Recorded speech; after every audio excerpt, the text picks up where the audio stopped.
A night in with MauLer and the drinker, getting trashed with the web screen dictators. A cheap night cause I'm feeling kinda thrifty, got a 10-pack of beers and a bottle of whiskey. Hop up the cork, have a glass of wine, I'll still say I'll be fine. Trouble walking in a straight line, but pour me a Pinot Noir. It's open bar with our hosts, MauLer and the Critical Drinker.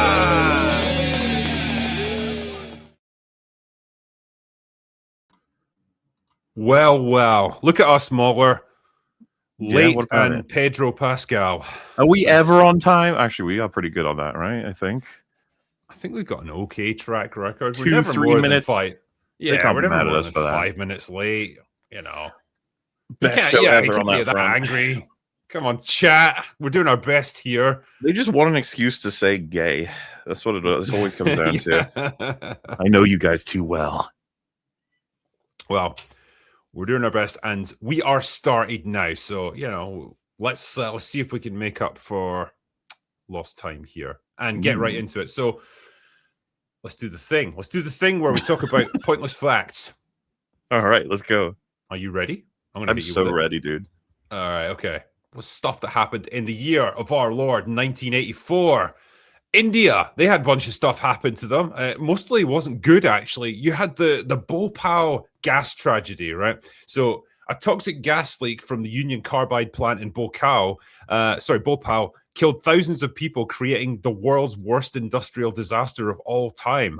It was leaking toxic fumes in, apparently, and it took them several days to, one, isolate the source of it and to understand what was actually happening. And in the meantime, they didn't evacuate. And a very large number of people tragically lost their lives. So it was an absolute disaster. And yeah, it's gone down as one of the worst disasters, industrial disasters in human history. So brutal stuff.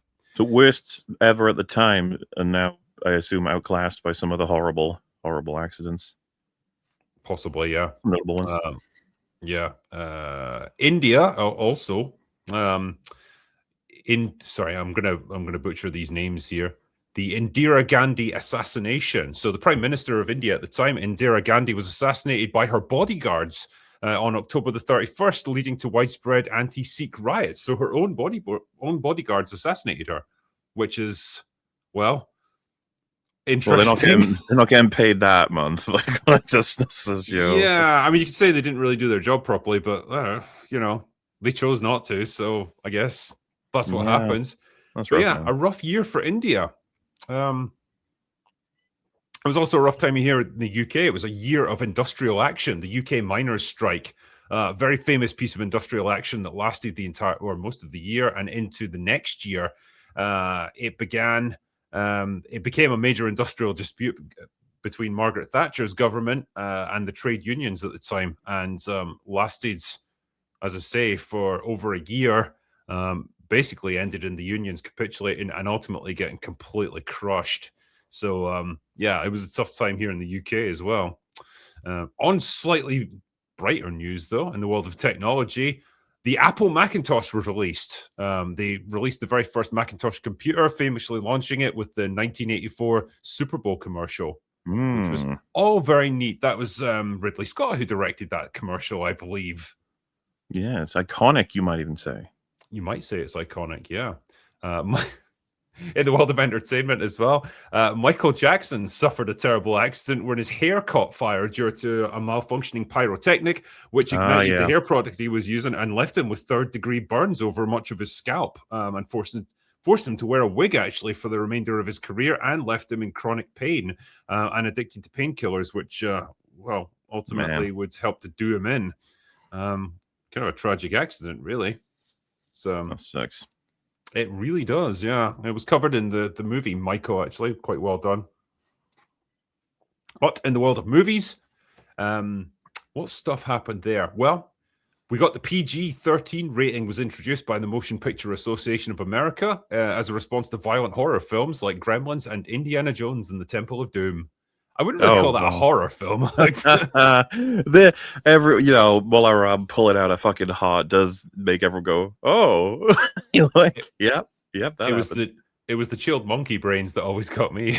That's fair. Well, I mean, for me, and I'm sure many others, when those things happen, you're sort of just like, whoa, yeah, like engaged, not like, oh my god, I have nightmares forever. It's like, nah, it's kind of awesome. I'm not gonna lie. Yeah. There's kind of an interesting thing as well with movies released that year. So technically, the year's highest grossing movie was Beverly Hills Cop, but Ghostbusters released the same year and then got a re-release the following year. So then it overtook it in the domestic box office tally. But for 1984, the number one movie was Beverly Hills Cop. So kind of an interesting little way they did that there. I mean, look at this lineup, right, of top 10 domestic movies for 1984. Beverly Hills Cop, Ghostbusters, Indiana Jones and the Temple of Doom, Gremlins, The Karate Kid, Police Academy, Footloose, Romancing the Stone, and Star Trek 3. I mean, that is one hell of a lineup. It's so varied. It's so interesting. Again, it just feels like it's like, what are we gonna go see? It's like, doesn't matter. Let's put on one of these, and see what happens. Obviously, probably be good. Yeah, nowadays it's more of a I ain't going until I'm paid to go. Yep. Romancing the Stone was an interesting one. I don't know if you've ever seen that, MauLer. I don't think I've seen that. It is a neat little adventure movie. So it's Michael Douglas, Kathleen Turner, and Danny DeVito in it. It's kind of a modern day adventure movie, kind of like an Indiana Jones type thing. It's told from the point of view of like a female romance novelist, right? And she gets caught up in a real life adventure and obviously finds out that it's nothing like how she imagined it in her books. But it's a really interesting take on the genre, the tropes of it and stuff. And it kind of propelled Michael Douglas to stardom. Like before that was his big like breakthrough role. And it was Robert Zemeckis who directed it, which gave the studio the confidence to let him do Back to the Future the following year, which worked out nicely for all of us, really. So Romancing the Stone is why Michael Douglas got his chance to be in Ant-Man. Neat. Yes. And tell us about socialism. I know it's a charged word, MauLer, but if you just give it a chance, okay? Really smart ants. Really smart, yeah.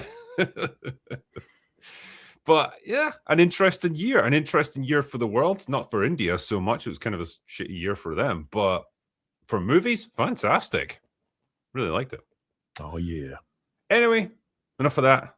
Let's assemble our bar, shall we? Let's get our guests in. Do it. All right. Chat, are you ready? MauLer, are you ready? Drinker, are you ready? More, as Kylo would say. More. Don't, man.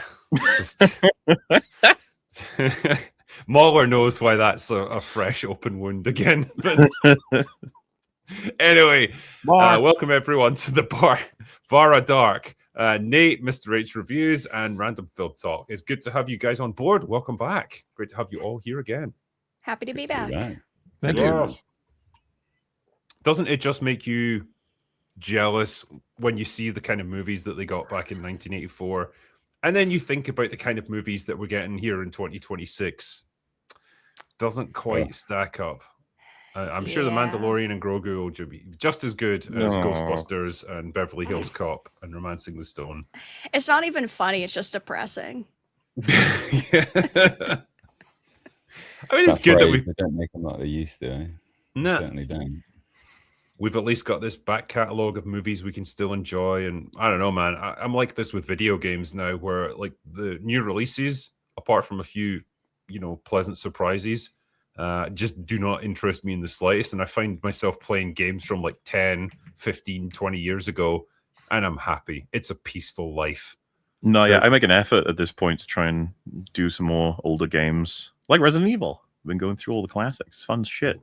Like Resident Evil, indeed. We are the resident drunks. And you can catch us doing that, not this Monday, but the next Monday. And we'll actually be doing it on a new setup so that I'll have like MauLer's screen on mine. And basically, our screens are going to mirror each other properly. Because MauLer is teaching me the ways of OBS on the PC. So, hey, maybe StreamYard will catch up someday with all those cool options. Who knows? There's a super chat that just came in here. Actually, this is a $50 one. I just wanted to address it now since we got the chance, and that deserves a round of applause. So thank you. Max says, after watching All in Good Time, my wife and I wanted a feature-length film. Very well done, especially for a first outing. Great use of expositional dialogue. Gave you just enough info without, as you know, in the audience. Looking forward to more. No, I appreciate that, man. It's really kind of you. And, everyone worked their asses off on it. So I'm proud of where it ended up. Yeah, for anyone who doesn't know, somehow, All in Good Time is MauLer's first short film that he wrote, and it was shot down in England last year, and then it was just released on his channel just a few days ago, and it seems to have been getting great reviews so far. So well done, my friend. Good to see you. Thank you very much, Mr. Executive Producer. This proves to you how little executive producers do, because I did fuck all. Doesn't happen without you, dude. So thank you. Anyway, guys, the big story of the week has without a doubt been the Odyssey and the controversies, the backlash against the casting of this movie. It has gone from bad to worse, and whatever the movie ends up being, we still don't know. It could still be amazing. Let's keep an open mind on this one. But from a PR perspective, from a anticipation point of view, this movie could not be going worse for Christopher Nolan, man.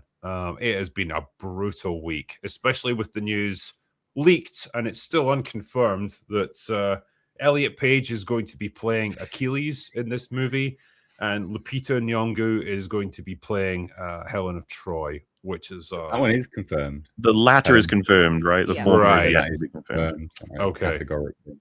That is a blinding bit of casting, man. Wow. The face that launched 1,000 ships. Yeah, Not only is she not Greek, she's subjectively, I guess, but she's not the best looker. All right, she's just not. Outrageous, unbelievable. It's a strange one. I know we're not living in the world of Troy anymore, where we can get movies like that. But where's our German goddess to play Helen? Gosh darn it! Going from Diane Kruger to Lupita Nyong'o, that's quite the leap, Whiplash. man. Yeah. I know we talked previously on Open Bar about like the way the trailers looked, the tone of it, the color scheme, the cinematography. Good God, it looks bleak and depressing and horrible. The trailer looks like it's going to be a cologne ad. Like you're oh my gosh, it's so moody and edgy, and then it's gonna hit you with the ad for a $200 item. I hate it. Yes, it is. It's strange, and not to kind of get diverted on this one, but I think it figures into Christopher Nolan's style as a filmmaker when he wants to ground everything in some kind of believable science or some kind of believable mythos that's going to make it work in the real world according to the rules that he understands, rather than just accepting this is a world of mythological figures, characters, larger than life heroes and villains and monsters and so on, and just embracing that.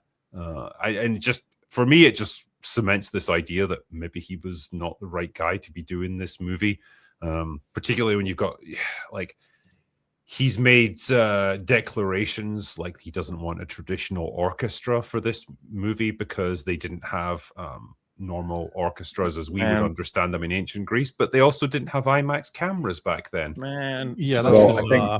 think the biggest contradiction there about the music was he said that, which you bang on the money about, but then he hired goddamn Travis Scott to be in the movie. And in the segment, in the part where he's apparently doing his thing and telling the story, there's going to be a backing track of trap music. Yeah. So is it orchestra bad, trap music, and a dysgenic looking rapper fine, good, no worries? What? I think what he was trying to say, because he did have an actual thought on this of rap is like our contemporary version of the way that muses would pass down stories in the ancient world, and so it's like a contemporary version of that. And I just thought to myself, motherfucker, are you comparing modern day rap music with the Odyssey? Please stop. Please just fuck off. This is just one of these situations where it's like the the less Nolan says, the less anyone on that production says, the better at this point. Just don't tell us why you're doing anything, you know?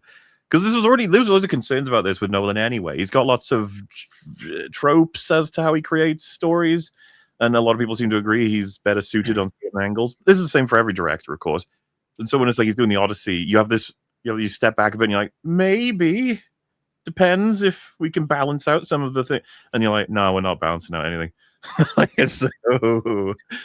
Hey, I'm not saying dead on arrival. I'm just saying there's concerns, you know? It is a bit of a strange choice for him, because I assume that he decided to do it. It's not like a studio went to him and said, hey, Chris Nolan, can you make this movie for us? Because like you said, Drinker, he, like, pretty much all of his movies are really focused on rules and following rules and setting out how things work in a very explicit way.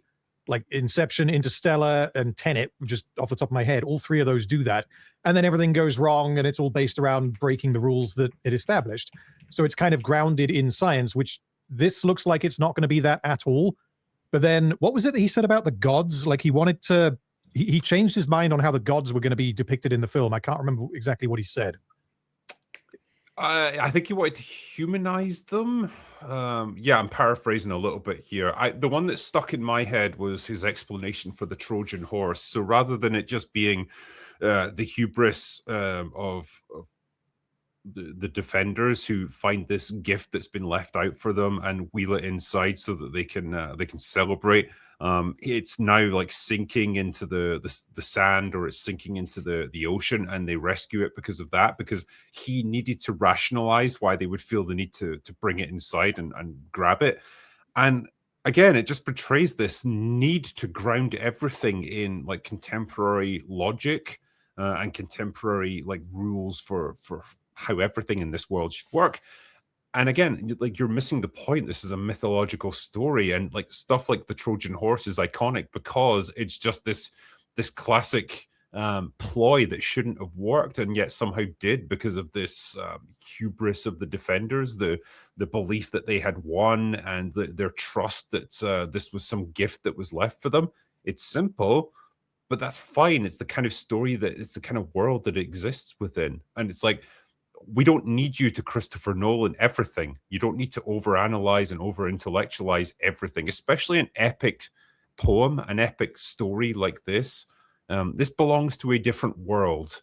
It belongs to a different way of telling stories and a different conception of how characters exist in heroic circumstances like that. You don't need to do that. It's the same idea of... they have characters who say words like dad or let's go or whatever, like modern parlance. It's based around this.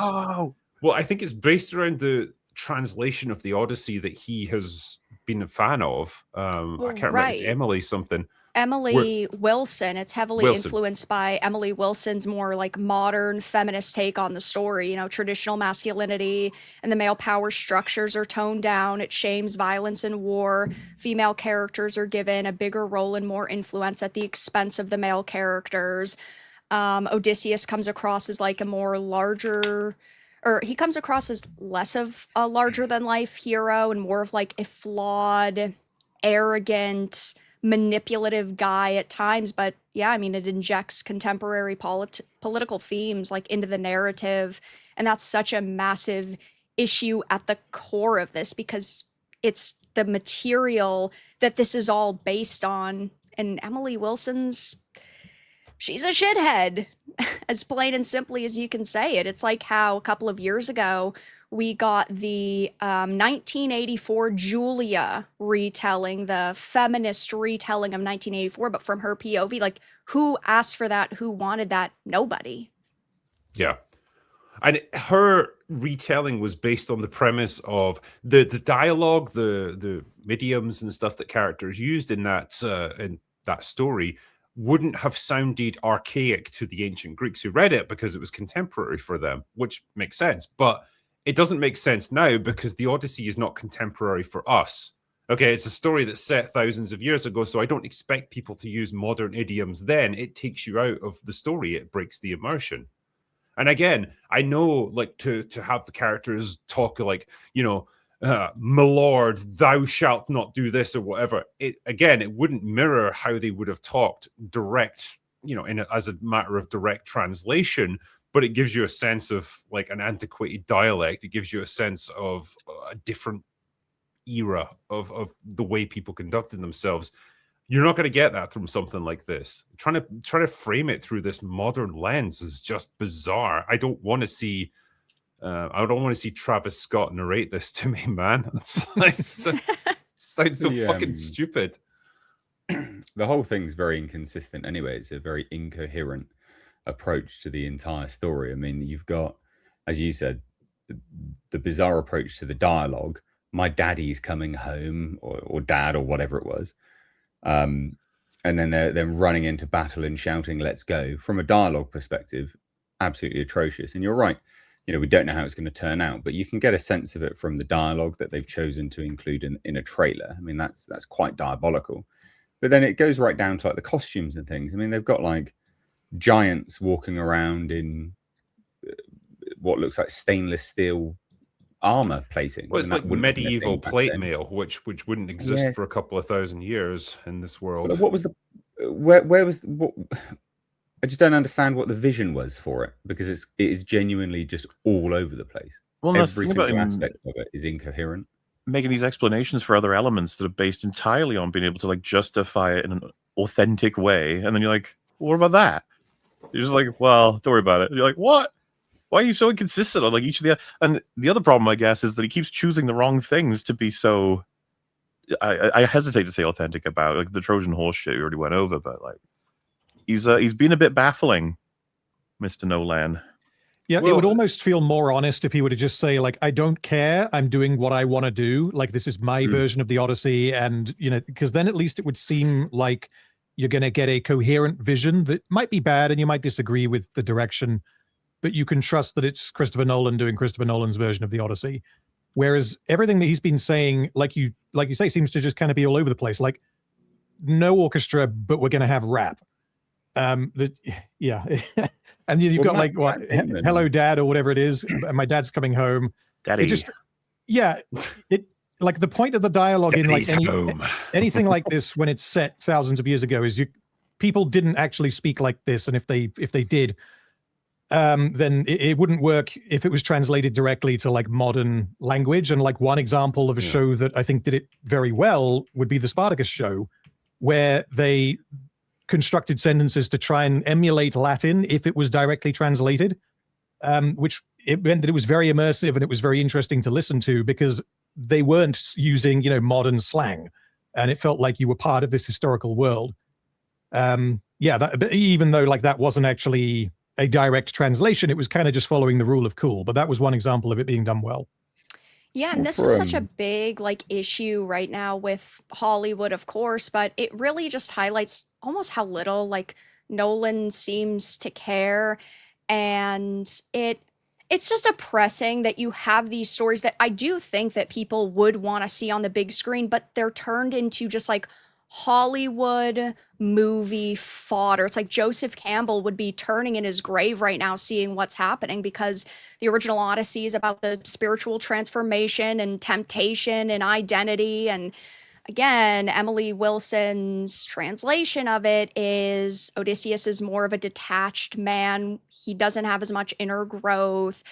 We don't know what this movie is going to entail because we haven't seen it, but if there's any sort of modern humor, as we know with the language and like the phrases that they're using in it, that comes across really just dated and like cringeworthy. It's just so sad that this is the best we're gonna get for the Odyssey for probably another 20 years before they make another adaptation of it. And the thing is with Nolan, like, I don't think I would ever accuse him of not caring or just like doing some half-assed job. I do 100% believe that there's an artistic intent behind it. He's got something in mind that he's trying to do here. I just don't know if it's a good idea. You know, just because you have an idea doesn't mean it's a good one. And Nolan, you know, in recent years has been a little bit up and down in terms of his movies, and not everything he produces is pure gold. You know, he absolutely struck gold with Oppenheimer. Okay, great. You know, that was a really successful movie, and well done to you, Chris. But you've also had times when you've just gone, completely off the reservation. You've done things like Tenet, which nobody could make head nor tail of. You had Interstellar, Tenet. which, I mean, fair enough. I still to this day don't understand what the fuck's going on. None of the true. actors did either. Yeah. I enjoyed it. I'm not sure I'd say it was good because I'm not convinced it makes any sense, but I enjoyed watching it. I'll say that. On a technical level, it's impressive, but yeah. Interstellar, which is, great, a great sci-fi movie up until like the final like 30 minutes when it's just incoherent bullshit. And I don't care if Jeremy from Geeks and Gamers gets mad at me. He's fucking wrong. Next time I see him at MegaCon, I'm gonna fucking punch him about this. But Punch him right in the opinions. Yeah. But yeah, Nolan's been up and down, man. And so I'm not just going to naturally trust everything that he does. Like, oh yeah, of course it'll be great. And if it's not, or if I don't enjoy it, then clearly it's just because I don't appreciate his genius. Like, we're not at that level anymore. I do like some of the reactions, should I say, from the mainstream media about this, because this backlash against the casting, the trailers, the tone, all of it has kind of reached critical mass this week, and even Elon Musk has weighed in on it. And so naturally, the mainstream media has to run defense for this movie. So I was just going to read this article here that came from Variety. So let me just bring it up here. Should be able to see it. All right, cool. There we go. Yeah, so the Odyssey, why Elon Musk and his troll army's attacks aren't just silly, but wildly inaccurate. All right. Educate us, Variety. Tell us. So, from the team that brought you, why is Snow White Latina? Why are the black people in Rings of Power? And Star Wars has gone woke.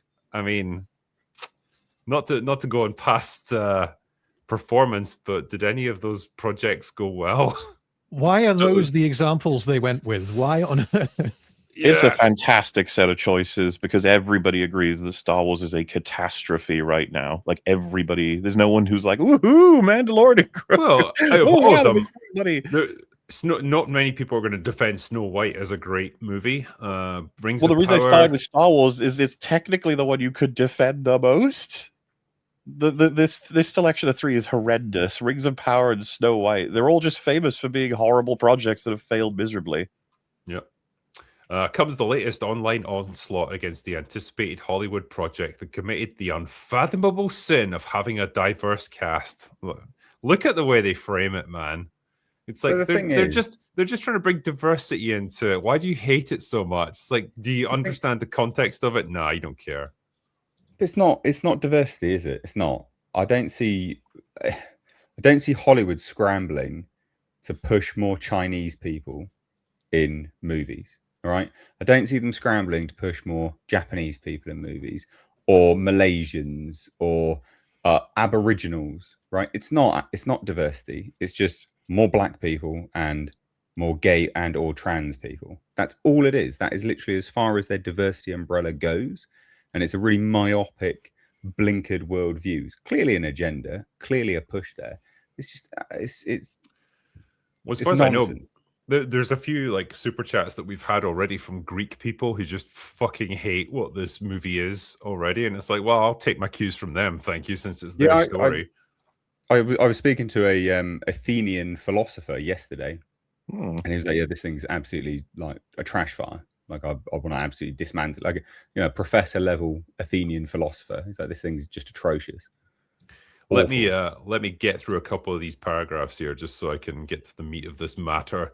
So in recent days, Twitter trolls have formed a phalanx and pointed their sarissas squarely at the Odyssey, Christopher Nolan's adaptation of Homer's epic, scheduled to hit cinemas July 17th.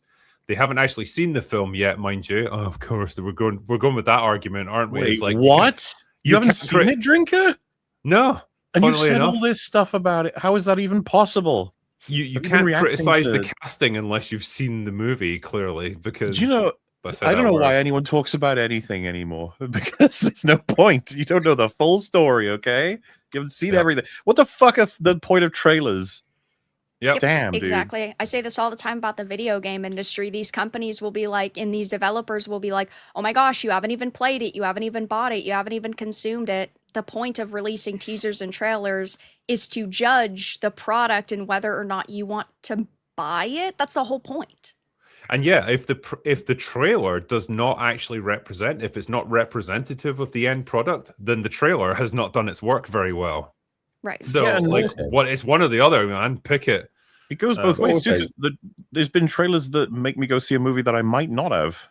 You know, like the 28 Years Later. I'd say the trailer was a big reason why I was into seeing that movie. How'd you feel about it now? It's still a good trailer. Okay, the trailer's still good. Let me read a bit more here. They've nevertheless managed to work themselves into a lather over a pair of castings. Though Page's character isn't even confirmed yet, but we kind of know he is. Elliot Page as Achilles' ghost and Lupita Nyong'o as Helen of Troy. So Helen of Troy actually is confirmed as far as I know. Yes. Forget that Achilles and Helen of Troy are both fictional characters navigating a mythological fable. Fuck off. Do you think Homer had in mind a black person when he wrote Helen of Troy? Like, I'm guessing he probably didn't. Call me crazy. I don't think that was in his head at the time when he wrote it. That entire statement is just nonsense anyway, because yeah, sure, it's mythological now, but what one person's modern religion is a future's mythology. You know, the Greeks genuinely believed that this was true, like this was their religion. Yes, like this, it is a story, but it's still centered around what was once their actual religion. So you know, again, I don't see it's now part of their cultural heritage, and by bastardizing it and deciding to co-opt it like this, you are in fact committing cultural genocide against the Greek people. So I hope you're proud of yourselves, Hollywood. They're doing the meme though. They're doing the thing of the giant cyclops, six-headed cylinder, blah blah blah blah blah. And it's like, excuse me, this is the tap the sign shit. You guys know the meme really well. I don't need to bring up the image, but you can accept dragons, elves, talking trees, but you can't accept a 2021 BMW 5 Series 530i with optimal heated seating. Why are you bigoted? Like, we all understand the difference with different lines drawn in different formats of authenticity and faithfulness. Like, why are you doing this? We covered a video semi recently that was like, you can't deal with the fact that a person falls from like a building and survives, but you can deal with a big purple man called Thanos. And you're like, what? It's just like, why you do this? It all comes down to setting rules within the story that are believable and that work, and sticking to them. That's the difference. Time. In Homer's telling, these two characters were white and with golden hair, so according to apparent literary purists, they must be so in each and every adaptation. Well, if he described them that way, call me crazy, but maybe that's how they should be depicted. I mean, I don't know. Why can't Nolan's film be more like Troy, Wolfgang Petersen's 2004 big screen adaptation of the Iliad with its blindingly blonde Achilles and its Aryan Helen of Troy? Look, I don't think anyone on this panel or anyone anywhere is holding up Troy as like a literally accurate depiction of the Iliad or the Odyssey or anything like that. People simply point to it and say, this is a visually enjoyable movie that has some pretty good casting going on. Yeah, I mean, we were around when it came out. It was controversial for a whole bunch of reasons, and it's not considered some kind of masterpiece. But the thing is, just like with every other previous generation attempt at a similar story or a similar vein, similar format, similar tone, similar genre, is like, oh, fuck, they did way better. Like, if we're just being honest, and you start to reevaluate how harsh you may have been. Right, I mean, look at this here. It seems like they actually put effort into it because there was a little bit of care behind it, even if it wasn't 100% accurate. Yes, exactly. And like they're holding up this one from End Wokeness as like, oh my God, look at these fucking ridiculous Philistines on Twitter. And it's like, well, they raise a valid point here. Like, when I look at this casting, like, I know which one I'd rather pick in my movie. I know which one seems to like capture the spirit of the Odyssey better, and it's not the bottom one, you know. Like, I don't know. Yeah, they've got another one from Kevin Sorbo. You could have paid me to tank this movie, and I wouldn't have thought of this, which is a pretty good tweet actually. But they have to get their little jab in against him. Says that later tweet comes from Kevin Sorbo, who played Hercules in the comically inconsistent with Greek mythology and astoundingly bad television series Hercules. The legendary journeys is chef's kiss. Fuck you. Hercules: The Legendary Journeys was great fun. No one's going to argue that it's accurate to Greek mythology, but for a mid-90s low-budget TV show, it was fun. That's all it was ever trying to be. Yeah. These culture warriors have been led to battle by their own personal Agamemnon, Elon Musk, who's never found a transgender person that hasn't driven him mad, even his own daughter. Again, they have to get that in as well. It's like, sure, okay. Musk, like, again, what's this got to do with anything here? But okay. He manipulates the algorithm that they got him. He's using Grok. That's Well, it. Grok. He's done. Mango and Grok. Yeah. He has agreed with right-wing troll Matt Walsh's argument that those on the left would be driven to murderous violence if Sydney Sweeney was cast as the most beautiful woman in Africa. But they probably That's the would. thing. They It's probably true. would, yeah. Like, they objectively probably would. I mean, all she had to do was be in an advert about jeans, literal jeans, and be like, "Oh, Sydney Sweeney has great jeans," and people were like, "That's literally eugenics." It's like, okay, you're mental. Laughed at an AI-generated photo of Elliot Page in Greek warrior garb struggling to open a pickle jar and accused Nolan of dancing on Homer's grave. I want to see if I can find it. It is kind of funny, actually.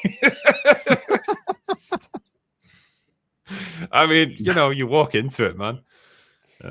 Yeah. Musk has also boosted claims that no one chose to cast black and trans people to satisfy the Academy's representation and inclusion standards for Oscar eligibility, which were I announced love in how- 2020. I love how they state that as if that isn't a reason why we do see movies with more forced diversity within them. That is a reason. So to make it out as some like massive conspiracy theories, just wild, and shows that they don't actually want to have a conversation about it. Not that we ever thought that they did. Well, that's the thing, because it goes at great length in this article. They basically explain how in Oppenheimer that was able to qualify for the Academy Awards because they had lots of diversity hires behind the scenes in the publicity department, in makeup, in costuming, and so on, and that allowed them to qualify for the Oscars, and so they won them that way.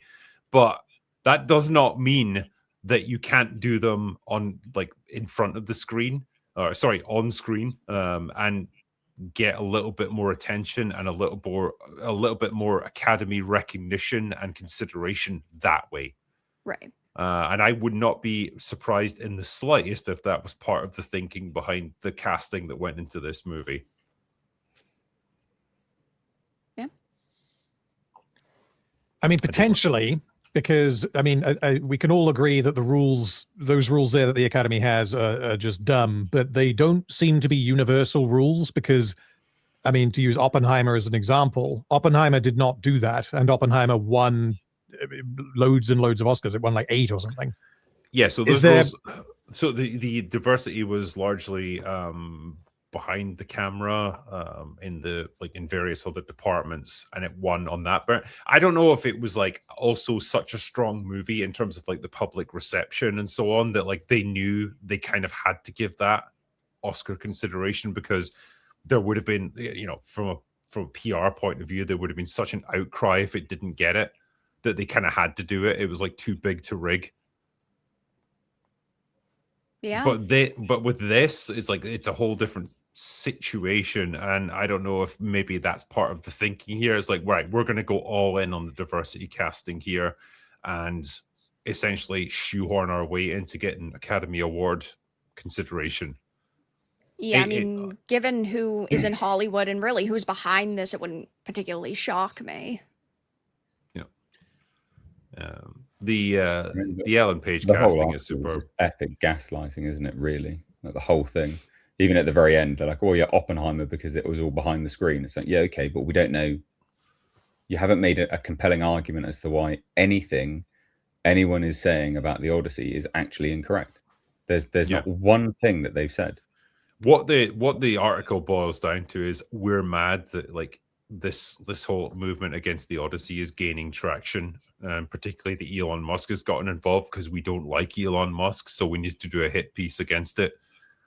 It's well, you're ultimately giving us, you're just doing the Streisand effect, you're just amplifying it and you're calling more attention to it. I did kind of like the representation of Elliot Page. Elliot Page in Troy. It's been doing the rounds on Twitter, but it bears repeating here. Oh, the 'cause That was AI. funny, yes.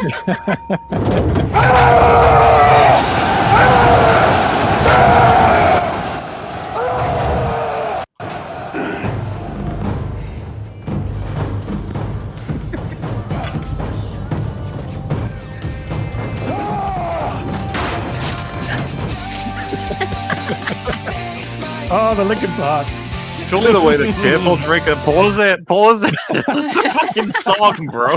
I know. We got ourselves demonetized It's there. over. It's I worse think it would have than been funnier if talking the about oranges spear, right now, but like, yeah. if Fuck the it. spear, if the spear had hit and then it just shoot off into the sky, would have been funnier. I think, like a speed rocket thing. Oh, it's so dumb. Like, I guess. Oh, we've just lost someone. Oh my, random. No, random. Oh, there he Same. is. Well, I He's was back. replaced It's Holmes. okay. I'll bring him in.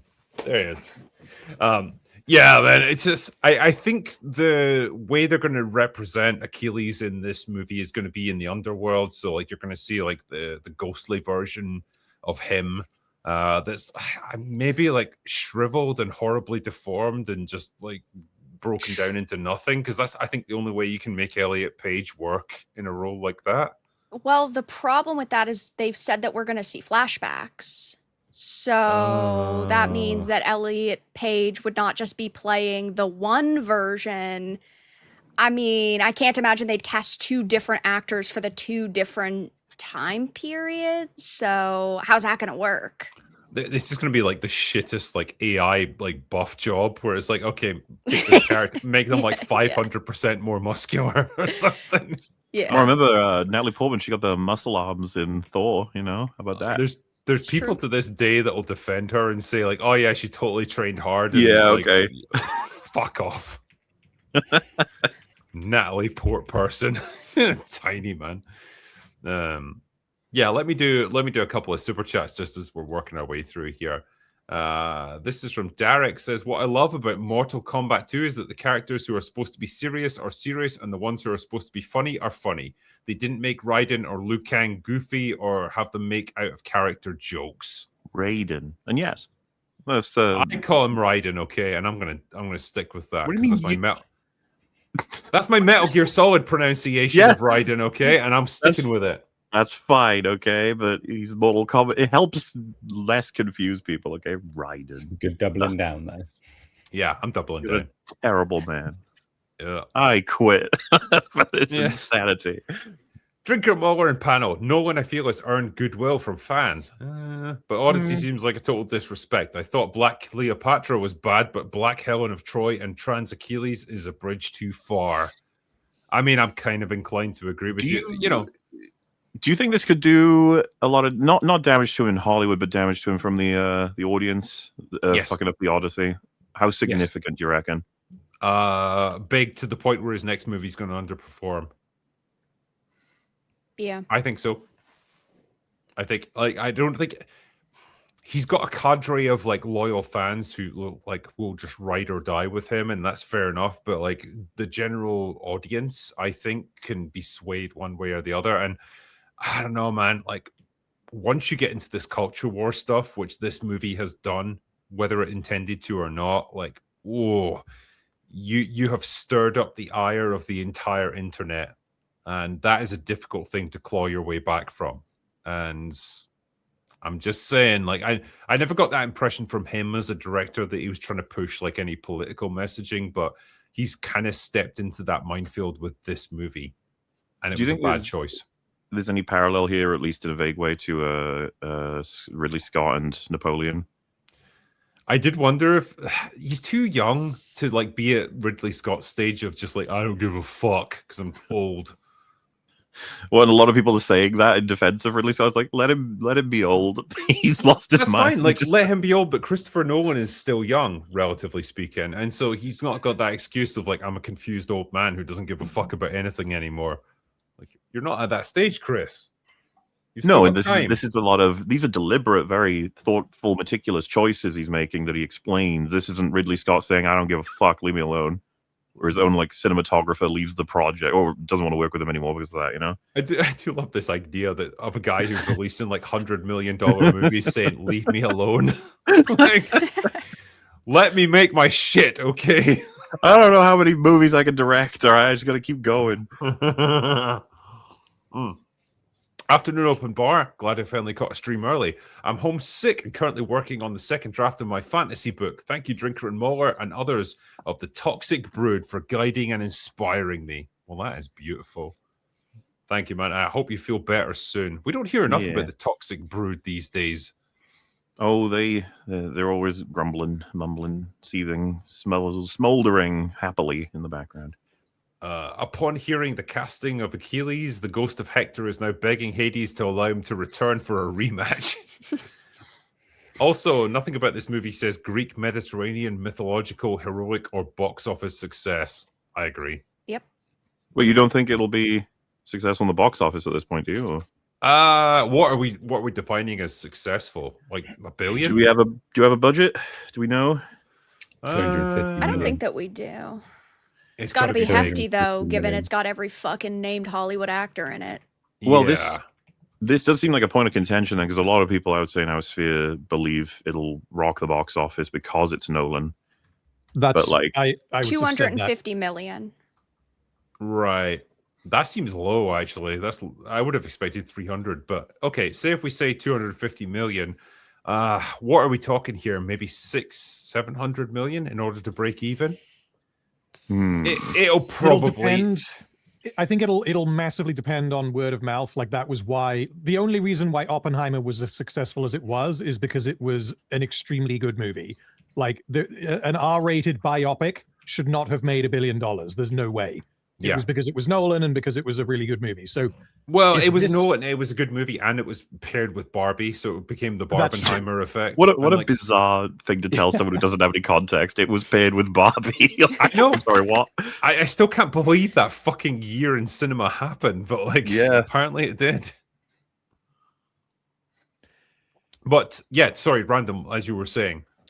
Yeah. So I would expect that, like, if all of this kind of negative buzz is purely restricted to, I guess, our sphere, and like the average moviegoer doesn't have this perspective, then I think that will be made clear in the box office. And if it then gets positive word of mouth, then that will then compound, and you could end up with, you know, $1 billion+ movie, because the Nolan factor is a big factor. And if your average cinema goer doesn't particularly care about the kind of stuff that we've been talking about, then I don't know how much of a difference it'll make. It wouldn't surprise me at all if this made over $1 billion. I think people saying, you know, 400 to 500 million, I think they're massively underselling it. But I could be wrong, because a bad trailer does not kill a film if the film is good. I'm struggling to call this one. It feels like it could go either way. Yeah, I think that it'll hit 700, but I don't think it'll go higher than that. I could see them being just happy with it. Because of the casting and stuff, like, I don't feel like it's going to get people excited necessarily. And so, yeah, I can't see it doing $1 billion. I think 700 or 800 million is probably a more reasonable ballpark figure for this. Like you say, Random, there's potential. Like if it's great and there's really strong word of mouth, okay, it might get to that $1 billion mark. But I just can't really see it. The overall perception of it online is terrible, and so that's going to count against it. I know the internet is not real life, but like collectively, it does represent a decent chunk of the audience at this point, and if that turns against your movie, that's going to be a tough one, man. So yeah, I could see 700 or 800 million being like the final tally for this. I'd love to be wrong. Like, you know, don't take me wrong on this one. Like, I would love it if this movie somehow turned out to be fucking incredible and it did like well over $1 billion and like everyone loved it. Okay, great. Like, be nice if Christopher Nolan got another win and like this was a great retelling of the legend. I just can't see it happening, and I can't either. I could see this one of becoming the Last Jedi of the Christopher Nolan, filmography. Unfortunately, one of the key reasons Oppenheimer and Barbie did well is they opened up in a vacuum. So, just taking a look at actually what this movie is opening up alongside, I actually don't think it will do massively well. So, I mean, it opens July 17th. So it's not the same demographic, but you got to consider these are families going to certain things. So Wednesday, July 1st, Minions and Monsters. That'll be a pretty big movie.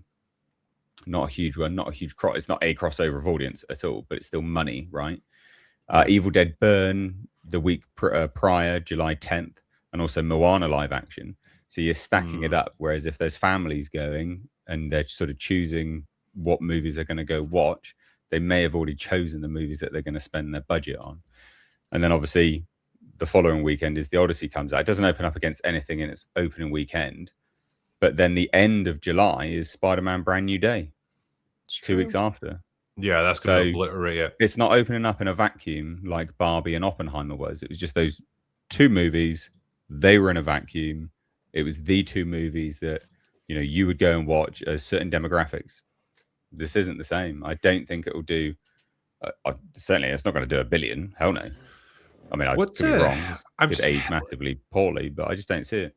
What did Dunkirk do, right? Because I'm not going to use Tenet as but it was about 700-800 million. Right. Well, it did 549 million worldwide. Whoa, Dunkirk. Yes. Whoa. Okay. Because, I'm not going to use Tenet as an example because that was in the pandemic and stuff. But Dunkirk is maybe a better representation of Nolan doing a non kind of quirky, Barbenheimer type movie, but like a historical epic type production. That's where you're looking at, like 500-600 million. So that's not great. That only had a production budget of $100 million. This is more than double. Yeah. So I don't know, man. I wouldn't want to place money on this turning a profit. I really wouldn't. As well, yeah. Are we just going to gloss over Zendaya playing Athena? Nah. Fucking shit casting, man. Sorry. So much of this casting is trash, and I hate when you cast people like Anne Hathaway who clearly have way too much Botox and filler, and you have in period pieces and historical pieces, you have women with like lip filler and all these cosmetic procedures. I'm sorry, that is so unbelievable. It is insane. It's like, I don't care about things like Netflix's Bridgerton, but you see images of Bridgerton online and they have like their hair done and they're wearing like full on lipstick and their nails are done. It's like, how are you supposed to take this as a serious period piece? You just can't. At least with something like Bridgerton, it's like kind of hyper, stylized historical drama. So it's like, you're not meant to take it too seriously. But yeah, with Anne Hathaway in this, like, you could tell her face does not move in the way that she wants it to move when she's trying to act. The Botox is a killer, man. Yeah. And yeah, Zendaya, like, people often come up with arguments against this, like, why do you hate on Zendaya? Like, she's a nice person. She's never done anything controversial, like politically or anything. And that's all fine. Like, nobody hates her as a person. I think people just feel that she's an AstroTurf celebrity. They are trying so hard to make her a thing, but nobody really wants her to be a thing. Well, I don't know. Hate Zendaya because she's hired as an actress and she's a terrible actress. Right. That's why people don't like her. Yeah, I've not seen anything that I could cite, not a scene I would cite to defend her like as a great actress in any way. But I'm gonna check out the drama. Some people have said that's good. I'll report back to see if there's anything. I'm not watching Euphoria. I just can't. I don't really want to watch that either. I don't give a fuck. Like, yeah, I've never seen Zendaya in a movie and thought, wow, like no one else but Zendaya could have played this. She's there. She's like blandly attractive, I suppose. but like I never thought like, oh my god, that's a leading lady right there. She doesn't have the charisma. She doesn't have the screen presence. She doesn't really, as far as I could tell, have the acting range to be a leading lady kind of actress. She's just meh. But like for some reason, man, they just put her into everything, and all the trades, all the access media just run these constant articles talking about how she's like the new face of Hollywood. She's redefining beauty standards or whatever it is, and it's like no one's buying it, man. Like, no one feels that way about her. They just think, she's fine, I guess. That's it. Like, stop trying to make Zendaya a thing, man. And yeah, casting her as Athena, like a goddess. I'm not buying that at all. Awful decision. Yeah. Yeah, Chris Nolan comparing rap music to epic poetry and prose is the art and literary equivalent of saying that chiropractors are real medical doctors. Harsh but true. I should rename it Gladiator 3. Oh, it's not far off. Dude, when I was talking about Napoleon and Ridley Scott, I'd completely fucking blanked on Gladiator 2. I have memory hold I haven't even seen the movie, but I've memory hold its existence, if you know what I mean. I was like, that didn't happen. Nobody needs to be concerned with that. The only reason I remember it now is because I did a video about Pedro Pascal being miscast in that movie, and I had to not rewatch it, but like rewatch all his scenes in it, and I just thought, yep, fucking terrible. That movie's so shit. It's like, goddamn Ridley Scott. That man just did not give a fuck. Just before we move on to our next topic, right? This is almost like a housekeeping thing, so MauLer and I were like discussing this a little bit, right? So we were batting around the idea of like,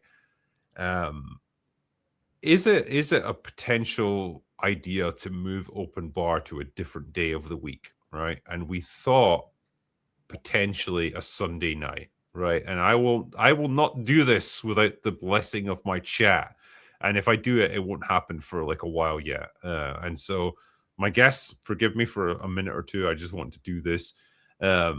Yeah, it feels like maybe like a weekend slot might be better in a way because dude, there's so many no's immediately. That's fine.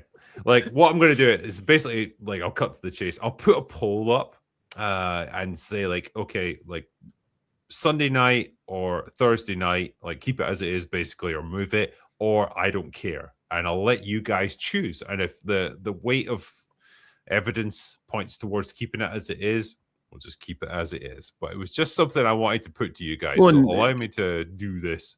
You know, the way we were talking about, I weighted it as I figure everyone's very used to this being a staple, and so they don't want it moved. But on the other hand, that there'd be more freedom on a Sunday night. But maybe I'm mistaken on that front because a lot of people are saying no, which is understandable. Right. So open. I'll put it here. Open bar preferred day, and I've misspelled preferred, but that's all right. So let's see. Thursday. I guess after so long as well, people will just be used to it. Yeah.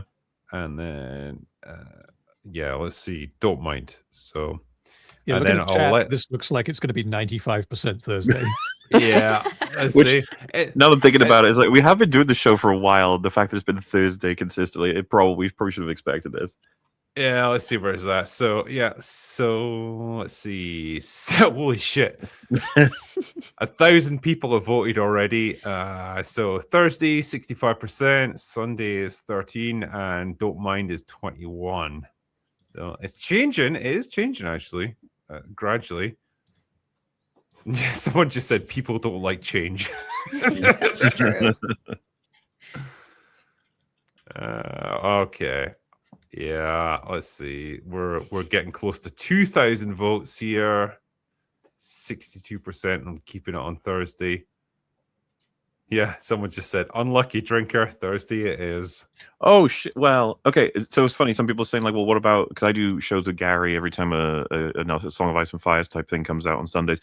To be fair, those usually start at 1 a.m., which this show would be over by then. Typically. 1 a.m. for me, I mean.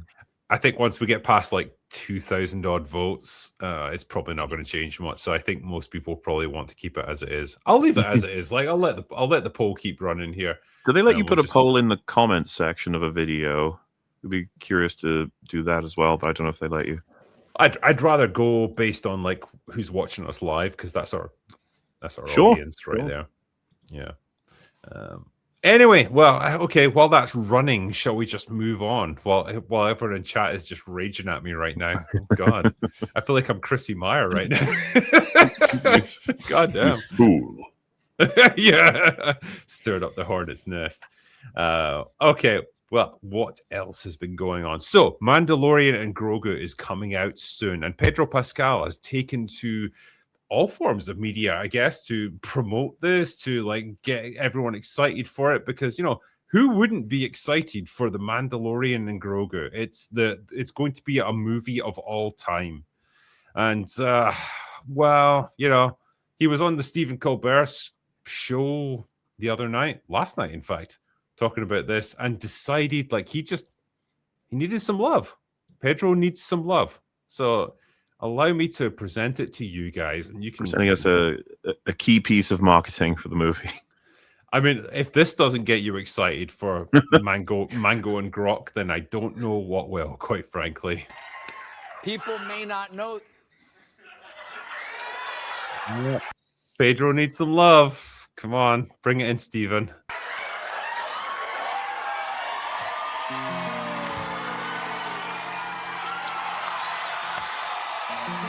It's beautiful. Aw. I got jealous. No need. Anytime. I mean, well, there you What's go, wrong with it, guys. What? If that doesn't get you pumped up about this movie, what can I say? What is That's the it, right? point? Besides just being cringe as hell. I mean, can we just accept at this point, like, yeah, Pedro Pascal is just gay, and Yeah. that's fine. But like, why just even try and hide it? Like, just be honest, man. It's fine. It's 2026. No one's gonna mind. I'm probably not Has he been, like reaching here when I say his agent, I imagine, said downplay that, right? Presumably, the gay. Like you don't want to go too far, because let women be like, oh yeah, fantasy, going out with you sort of thing. Yeah. Sounds like a Hollywood thing. If I was to be a cynical man, I would say, yeah, like there's definitely that like sex appeal side of things where it's like, if you come out as gay, obviously your female audience is probably gonna abandon you, and so like you just play it, let it ride. And Do you reckon he's been using the Mandalorian as an allegory for his homosexuality? So he's just been like, Just the wants to helmet, take- the Mandalorian wants- helmet, wants to take it slowly off. taking it off more and more, slowly coming Well- out of the closet until boom, everyone just knows he's gay. If we go by that, one of the TV spots, he says like he's fine as long as he kills everybody who saw when they take the helmet off, right? So does that mean he's gonna have to kill everyone who knows he's gay? I mean, don't it's gonna think take that a while deeply now. into it. It's gonna take a while. Watch your back, Mr. Colbert. Yeah. I mean, this is the thing. Like, as we all are, like we know people in the industry, and like we've probably heard things, and like I'd certainly been told things for years at this point. Like it's kind of an open secret in Hollywood, but it's some, you can dismiss it as rumors or whatever, but it's like, Pedro, just be yourself, man. We're not gonna mind. But like, when you're trying to like play every side here and just I don't know, man. It's maybe he's reached that point, maybe he's reached that age where he can't really play on the the heartthrob aspect of his stardom, because he's like well into his 50s now, and maybe he just thought, yeah, fuck it, I'll just be myself now. Well, he was for Fantastic Four, wasn't he? Because there were loads of interviews of him going around Oh, calling yeah. himself daddy and things. And that wasn't that long ago. So, Right. but then alongside that came a relative awakening of people online going, this guy is a bit creepy, actually, to be honest. So maybe he's been told to downplay it. But I think when you're getting interviewed and you start talking to your interviewer as like, let me see your nail polish and like who did your nails and stuff, it's like, okay, there's not many straight men that are gonna like open with that kind of statement. So I think that was probably the hint right there. again, it's fine. But like, why try and pretend otherwise? And I think part of it, the problem stems from he's been marketed in some ways as like this rugged, masculine, tough guy actor. You know, they tried to put him into roles like a Cassius, a Roman general in Gladiator 2, or you know, Joel in The Last of Us, like these like tough survivalist kind of roles. And when you see him in real life, when you hear him talk in interviews and stuff, and you just see him in his natural environment, that's clearly not his personality, and maybe it's not like what he wants to be playing on screen. It's not authentic to him. And you think, okay, it's just a ruse then. The whole thing was just like, how much money can we squeeze out of people until they figure out the truth about him? Yeah, I kind know. of feel similar to how they market Zendaya, because they try to market her as this beautiful and stunning modern woman. Nobody's falling for that. Nobody's falling for Pedro Pascal being some macho, cool man either. So now they're just like, well, you might as well drop the act because it's not working. Yeah. But I mean, for you guys, did it get you more excited about Mango and Grok? Because I don't know if it did for me. I think they're quickly finding out there's nothing to get people excited about that movie. There's just no decision they can make. You know, after that, what was the ad they did at the Super Bowl where everyone was just like, what the fuck was that? Like, like a cause advert. Have you seen the aggressive marketing they've been doing? Like, you may not have actually seen it on like on TV and stuff. But if you go over to the Disney and Star Wars YouTube channels, like every day there's new material that they keep showing of the movie. Just every single day, new stuff. Didn't they? So they're clearly worried. They're clearly very, very worried. Should be, yeah. They've showed people the first, is it 25 minutes? Yeah. Yes. That's a lot of movie, man. Yeah, Chris Gore had seen it like the last time we did Open Bar, and he was like, yeah, it's pretty boring. Like 25 minutes. All right. It's a good chunk of your screen time. Yeah. And yeah, nothing there. Like, I don't know. Like, if I was some kind of marketing executive and you handed me this movie, it's the equivalent of trying to sell people on gruel or like unflavored porridge or something. Like, you know, like, how can you make this look exciting towards people? You kind of can't, because there's no real selling points to it. It's just there. It exists. It's a movie that we made out of obligation because we needed to make some kind of Star Wars movie, I guess. But they missed they missed the boat on it, didn't they? Really? I mean, they came out of season 1. Everyone liked it. Everyone was like, "Wow, this has saved Star Wars." Right? By and large, obviously outliers to one side. That was the point at which you then go and do a movie. That point. But they didn't, did they? They gave us another 2 seasons, and then they gave us goddamn Jack Black and Lizzo. Like, what are you doing, you clown? Yeah.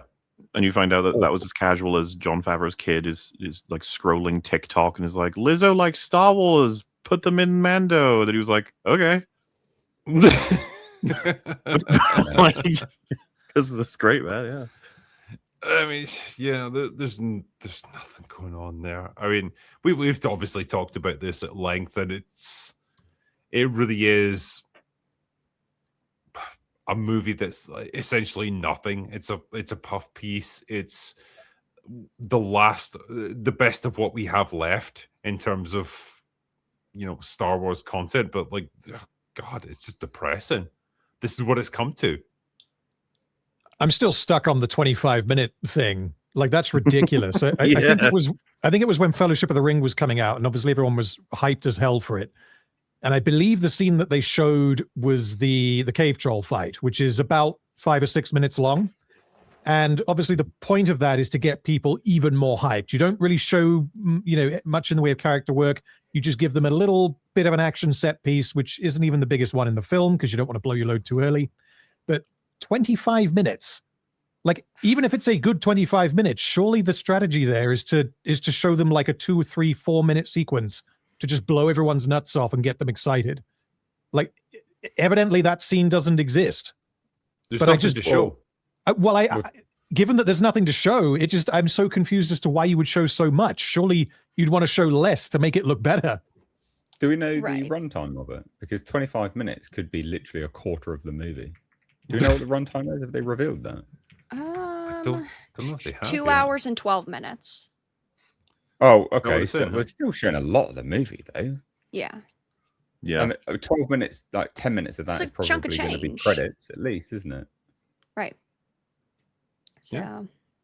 ooh, yikes. I was looking at the YouTube channel, though, the official Star Wars, and of course, it's got over 4 million subscribers. They are scrubbing these comment sections so hard. 1.2 million views 3 days ago, 3,000 likes, and 300 comments, and they're all positives. Oh my god, 1.2 million views and it's only got 3,000 likes. Yeah. 3.6k likes and 300 comments. Have you on- got on all the those- extension where you can see the dislikes? I do. Let me put it on my other browser because I just was looking it up on the one I don't have it on. It says for dislikes that it's sitting at this claims 355 dislikes. The thing I'm not about sure I'm buying that. Like, Yeah. I don't think, but you have to consider like the hatred for this one is more muted than any Star Wars film ever. It's like no one cares to hate it, if you know what I mean. Most people yeah, just like, I think you're right. here it comes, there it goes. But also the thing is that they are posting sometimes 2 times a day, 3 times a day. So this is just one of the many uploads. And it's like, I don't think that people like us, for example, are going to go and leave a dislike on every upload that they post. Oh my god, maybe it's the real. total Maybe number- it's like 1 million people Yeah. have watched this and like just like 99.9% of them just thought, nah. Like, I don't I even don't wanna even put in care. the total- I don't effort. even care enough to leave a dislike or whatever. The total number of views on the trailer for the Mando and Grogu movie is 1 million or thereabouts. Is that what you said? Sorry. So the Bring Me His Helmet trailer upload from 3 days ago is at 1.2 million. See, that's 1,251,000. that's the damning number to me because maybe it's unfair to compare it to TFA, but TFA had it broke records. It had like something like 250 million views in its first weekend, and now Yeah. we're down to 1. Right. I It's the mean, same, actually. You go on to. It And is they have Star a couple Wars. of different trailers here. One has 974,000. One has the 1,200,000. One has 3 million. But the 3 million one, that also has 4.5k likes and 366 comments. So I that's mean, double the that- views and the same amount of comments. That feels botted. That It's, Six it's all seconds- messed up. There's this- such the- inconsistencies on it The all. top You- comment is 6 seconds in. Anyone notice Rada just chilling in the background? Really? That's your riveting commentary? Yeah, that's organic, guys. But he's just chilling, and there's multiple comments like that. And that's the thing, like a trailer like that getting 1.2 million views, like I could make a video about the Mandalorian and get more views than that. Yep. That's So this is sad. the first Star Wars movie in reality. how long now as well? Like it's like 8 years. No, not 8 years. It's a long 7. time now. It's like 7. is it 7 years? Yeah, well, it was 2019 when we had Rise of Skywalker. God, And wow. we're Yeah, so well the into first Star Wars 2026. movie since then. Yeah. Yeah, that's mad. And no this one's is what they're interested. Well, yeah, but this is what they're going with. Like, because this is all they have left. There's no ongoing saga that they can launch. There's no Skywalker characters. There's no Rey movie on the way. Tragically there's no Rian Johnson trilogy that's getting made. This is what they have, and it's a complete nothing burger of a film. As MauLer was saying, I think people they're not even mad about it. They're not even engaged with it in any way. They're just like, whatever. I guess it will happen. it's like That doesn't matter. it's just this like a slug that's just trying to crawl to its, to drown itself somewhere, and you're just looking at it go by like you're so pathetic. Why do you hate slugs so much, you dick? I'm sorry. What did slugs do for me recently? why am I supposed to like slugs? Do you like sprinkle salt on it as it goes by? And just Oh, like, fucking that's so burn you, asshole. My favorite slug is Jabba the Hutt, legend. He saved the rebellion. I mean, yeah, it's what it is, I guess. Like that's sad, but that's what Star Wars has become. Like the complete disengagement of the fan base from anything that they're producing here. Let me just bring up a few more super chats as we're going here. The helmet stays on when in the closet. I mean, of course, yeah. I would insist he keeps it on. Jenna Ortega better than Zendaya? Fuck yeah. Yeah, if in terms of like actresses who are more likable and probably more interesting and have a better range, I would pick Jenna Ortega over Zendaya any day of the week. Second that. Yeah. Batman, Catwoman, Spider-Man, Punisher, waiting for Daddy Jason Bourne while he hangs with MJ and Furiosa. Is Travis Scott the MC? No. No one could have gone the apocalypto route. Star, lead, then cast unknowns in Greek R-rated epic. I don't know. Like, would you have guys wanted to see this like done in ancient Greek? I don't think many people would. I think they would find that probably a step too far. Undecided. It seems like a dumb move, but it also seems like a bit of a bold, creative decision. Like I think I was reading a couple of days ago about The Passion of the Christ. Originally, Mel Gibson didn't want it to be subtitled. He wanted them to be speaking Aramaic or whatever it is, and for there to just be no subtitles. So you just get the story based on pre-knowledge of what is happening, I guess. Yeah. Which, yeah, I'm kind of glad that they did add subtitles because that's a bit strange to not. But yeah. Right. Mel Gibson just being an absolute fucking mad lad. Yeah.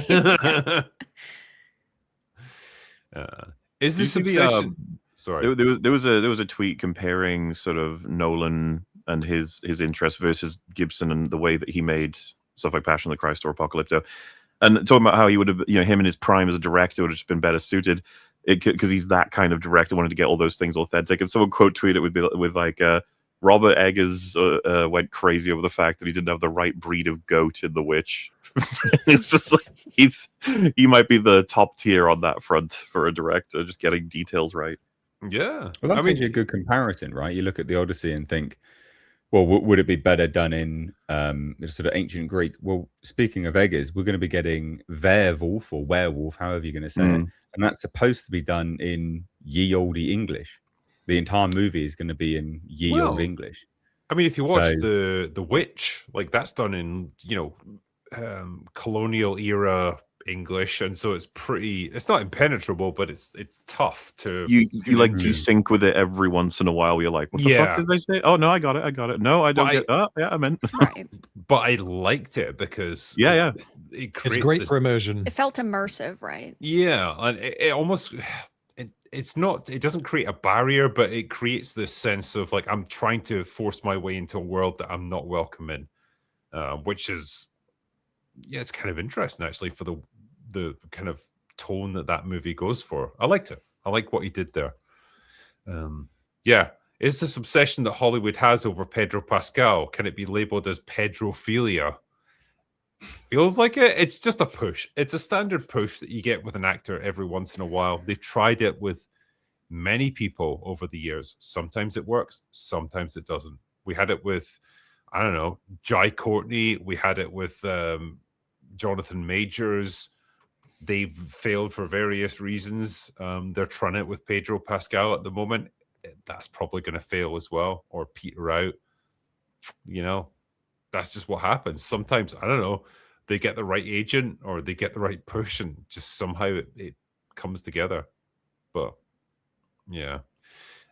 Sunday night would be terrible, like overwhelmingly majority. I work next day morning, so I could not watch.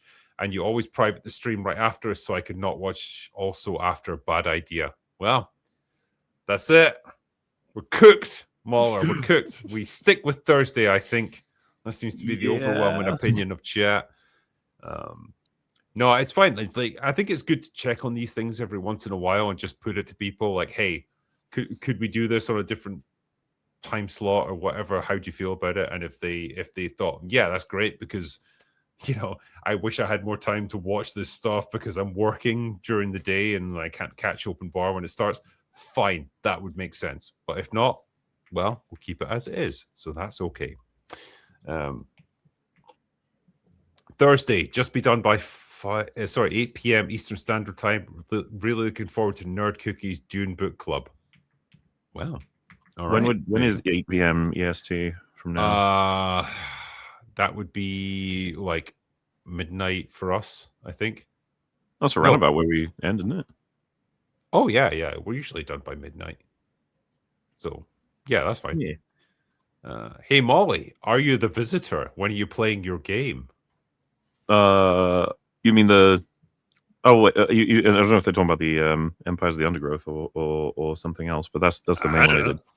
Voices for... I don't know if I would ever stream that. I feel like that would be weird if I streamed a game where I'm the narrator of it. As much as I put on a voice. It would be strange. But hey, might be fun. Yeah. So is that already done? Is it out? Oh, that's like something I actually did before TLJ came out. Okay. It was fun. A little bit of voice acting. Let me ask you guys also about Rings of Power. Because Yay! it's coming back, apparently. It was kind of up in the air about whether it was going to be this year or next year, but they have settled upon a date, and it's going to be November the 11th of this year. Let me see if I can just bring up the article here from Empire Magazine. Let's see. All right. So, Lord of the Rings, The Rings of Power, Season 3 sets Prime Video release. Teases Sauron's return, because we were all excited about that. Can't wait for Sauron to come back. News about the imminent return of the epic fantasy series. Wrong desktop. I don't think we're looking at the right thing right now. Oh, what are you seeing? Open bar file. I was looking up behind the monitor for a minute. I looked back and I'm like, this isn't the article. Sorry. Let me see if I can fix this. Right. Not Share even screen. a porn file. Boring. I know. It's boring stuff. Yeah. Yeah. There we go. That should be it. Okay. Can you see it now? So it should just be like infinite. Bleh. There you go. All right. Cool. Yeah. News about the imminent return of any epic fantasy series would doubtless be a precious thing, but news about the imminent return of the Rings of Power, well, it's the most precious thing indeed, and it's exactly what we've got for you following teases late last year of Sauron's return and Elendil's wielding Narsil in the next chapter of Prime Video's billion-dollar Rings of prequel, which was not money well spent. They announced that its annual upfront event that the Rings of Power Season 3 is coming this year, 11th of November of this year to be precise. And they even gave us our first official photo of the upcoming season. So there, Sauron doing stuff with his crown. Ooh. Aren't you excited? Don't you remember that from the Lord of the Rings? So my issue with Rings of Power is that as a sort of biologically developed response to it, I flush it from memory every time I finish watching it, and I gotta redo that journey ahead of this because I don't remember a lot, honestly. Just like weird highlights, like when he was a black sludge blob. It's better that way. It's honestly better that way. You remember when he got stabbed in the neck with that crown? I do. For some reason, I remember that. It's just random stuff. I remember Waldreg because he's a hero. Oh, yes. I'd say. Well, that's all this show is a bunch of random stuff. Doesn't make any sense in terms of the timeline. This show is the epitome of and then this happened, and then this guy happened, and like this guy took a sword and shoved it into the ground, and it triggered a fucking mechanism that triggered Mount Doom, and he's suddenly literally the most important person in the entire history of Middle Earth, but we never even got to know his name, really. Very expensive, and then just one of the most expensive, you could say. Most expensive fan fiction ever created.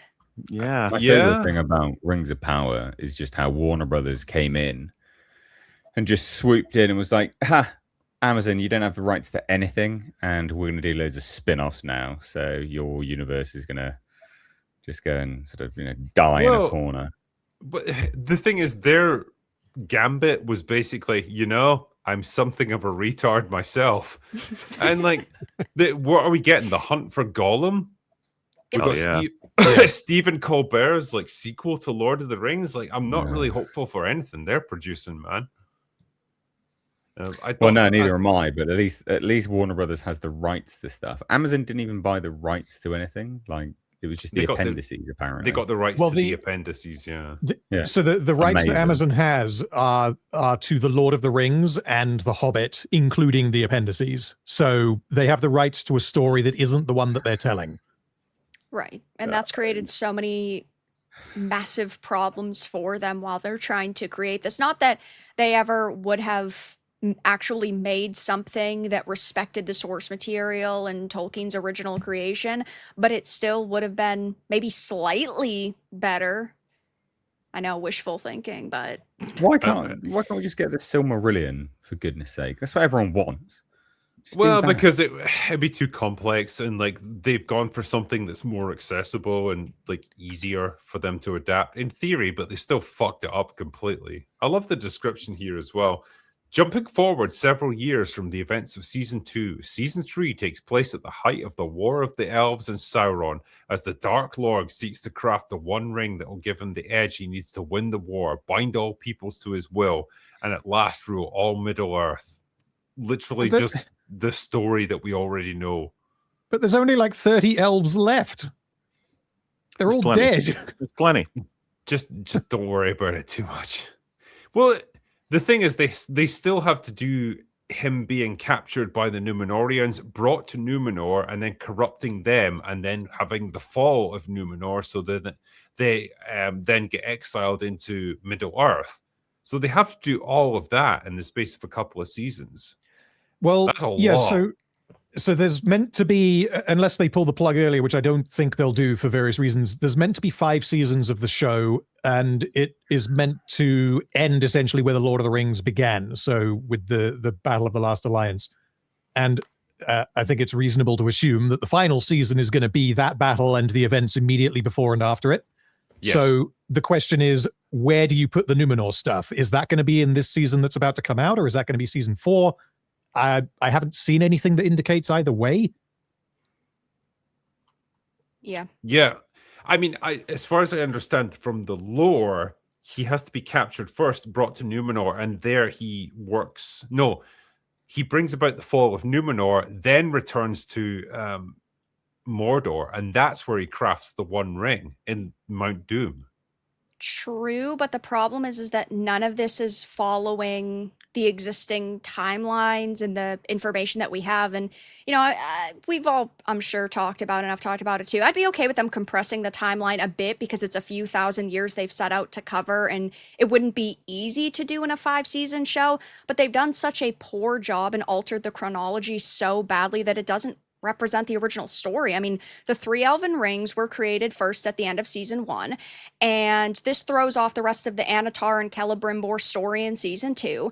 The show has shifted the entire timeline, so now the war begins before Sauron forges his One Ring. Sauron created the ring that'll be a big plot point in season 3, but season 3 is jumping forward a bunch of years from the events at the end of season 2 because season 3 takes place at the height of the War of the Elves. But look at what they've done already with like Durin's Bane. That happened in TA 1980, while the War of the Elves and Sauron was SA 1600s. So we're talking some 4,000 years later. And, you know, we have the Balrog timeline and how the Balrog had for centuries beneath the mines of Moria. But like they even moved that up because it rose up and it killed King Durin the 6th in the books. So, but in the show, it's King Durin the 3rd. So that's already 3 kings prior. They have no idea what the fuck they're doing. So the reason why they did that, I think it's a dumb reason, but they do have a reason. It's because of the difference in the lifetime of humans versus elves. Yeah. And I don't know it's how you solve that problem. Reason, I guess. Yeah, like I'm not a writer. I don't know how you solve that problem. It's a difficult one because you don't want to have a show, understandably, where you have 4 seasons of elves doing elf stuff, and then in season 5 you introduce Elendil and Isildur, and they become extremely important in season 5. Yeah. I can understand the reason not to do that, but what they have ended up doing instead is condensing, I think it's about 3,000 years, the Second Age of Middle-earth, condensing that into 1 human lifetime, because Isildur is already alive and he's an adult at the start of the show. Right. Yeah. I mean, like Numenorians will live longer than a regular human, but like we're talking what 200 years, so it's still falling way short. Yeah. I would assume. Yeah. I mean, this is the thing because they won't back out of their 5-season deal, will they? Because I think that's part of Oh, their no. contract with the Tolkien estate, They're partly, but locked also, in.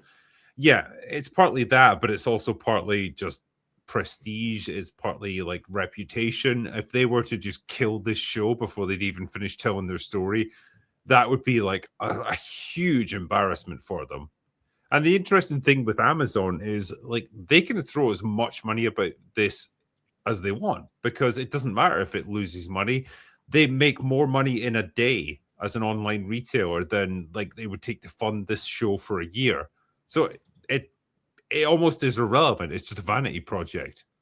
Well, there's a That's few the things with the Amazon buying it. So they moved it from New Zealand to the UK, but then they also bought the studios, the soundstage that they are now shooting it in, and they claim back 25.5% of their production budget from the UK taxpayer. So that's also really important to factor in. It's effectively a tax break for them, and they're just getting tax-free money from the taxpayer. But they have to declare their expenses in order to qualify for Yeah. that. Yeah, So we can see what they we will actually get spent that on at it. some point. But it is great as a UK taxpayer. I love it because I'm constantly getting bent over a table and butt fucked by the government for things that I absolutely did not sign up for. And like one of those things is just funding American productions of TV shows that I don't want. But Well, normally it's Disney, great. isn't it? Normally we're subsidizing Disney's Well, loss, yeah. basically. A lot of the Star Wars movies were filmed partially, at least, over here in the UK, which is great. You gotta love it.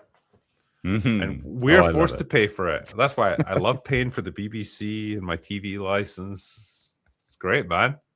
It's great. It's great living in the UK. You Americans, you've got no idea how good we have it. Bet you're Hey, jealous. it is what it is. Yeah. So, yeah, Rings of Power season 3, you know, it's going to happen. It's going to happen in November. We're going to get a trailer for it. I assume probably June, July sort of time, I would guess. It's probably going to come at a San Diego Comic-Con, something like that, because they want to make a big deal out of it. But I feel like they're hiding it almost. Like they're embarrassed of it. That's the impression I get. Like they're gonna hold it off with this as long as they can because they know this is not a winner. They know that the fan sentiment is 100% against this show, and they're better off just waiting as long as they can. I don't know, man. It's a strange position for any production to be in, but not a good one. Yeah, but they deserve it because they got themselves into this situation and they've made a horrendous show and they deserve really no viewership. And I don't think that this should have ever gone 5 seasons. It should have been canceled after 1, but that was never going to happen. It's like an ego thing now, right? Like the expectation is they'll never cancel it because it's like admitting defeat. Right. Well, that's So- 100% what it is. Yeah. It's at that point, this just it's gonna. Would you assume with that it would get even worse? Like they'll try even less. So it's just a matter of completing it. It's like whatever. No, I think they'll still try. Like it's not like Star Trek or Doctor Who, where it's like we know that you hate us, and so we're going to hate you right back and make the worst shit imaginable. I think with this, they'll still try to cater to people to some extent and make it work. It just won't, See, and we know it won't. I think the problem with that is that they're catering in the wrong way because season 1 did not have many references to like the movies and all of these very memorable elements, but the use of callbacks, member berries, and Easter eggs skyrocketed in season 2 with like direct dialogue lines from Lord of the Rings and scenes like Gandalf being devoured by the tree, like the hobbits are. Old Man Willow who's freed by Tom. Like it's just they've already gotten to that point and started pushing those member berries so hard in season 2, and all of that really just comes down to being filler and being, oh guys, look how much we care, when really it's just a lazy, cheap coat of paint. No, I agree. Do you remember the Dark Wizards? Did they announce that he's going to be a blue wizard? Even though I was certain they would turn him into Saruman. Like, it just seemed like the obvious member berry I think thing. we got a new Saruman with this new season. Yeah, if they pull the rug out and change their mind there, then that just means that they lied to us, because they had him repeatedly say old friend, old friend, old friend. Yeah, yeah. It just seems like the most obvious thing they would do, considering how cynical the whole production is. Like, yeah, maybe they're even doing a marketing thing of like, haha, turns out he is Saruman. We got ya. He's like, okay. Wow, you got us there. Well done. Let me answer a few super chats as we go here. All right.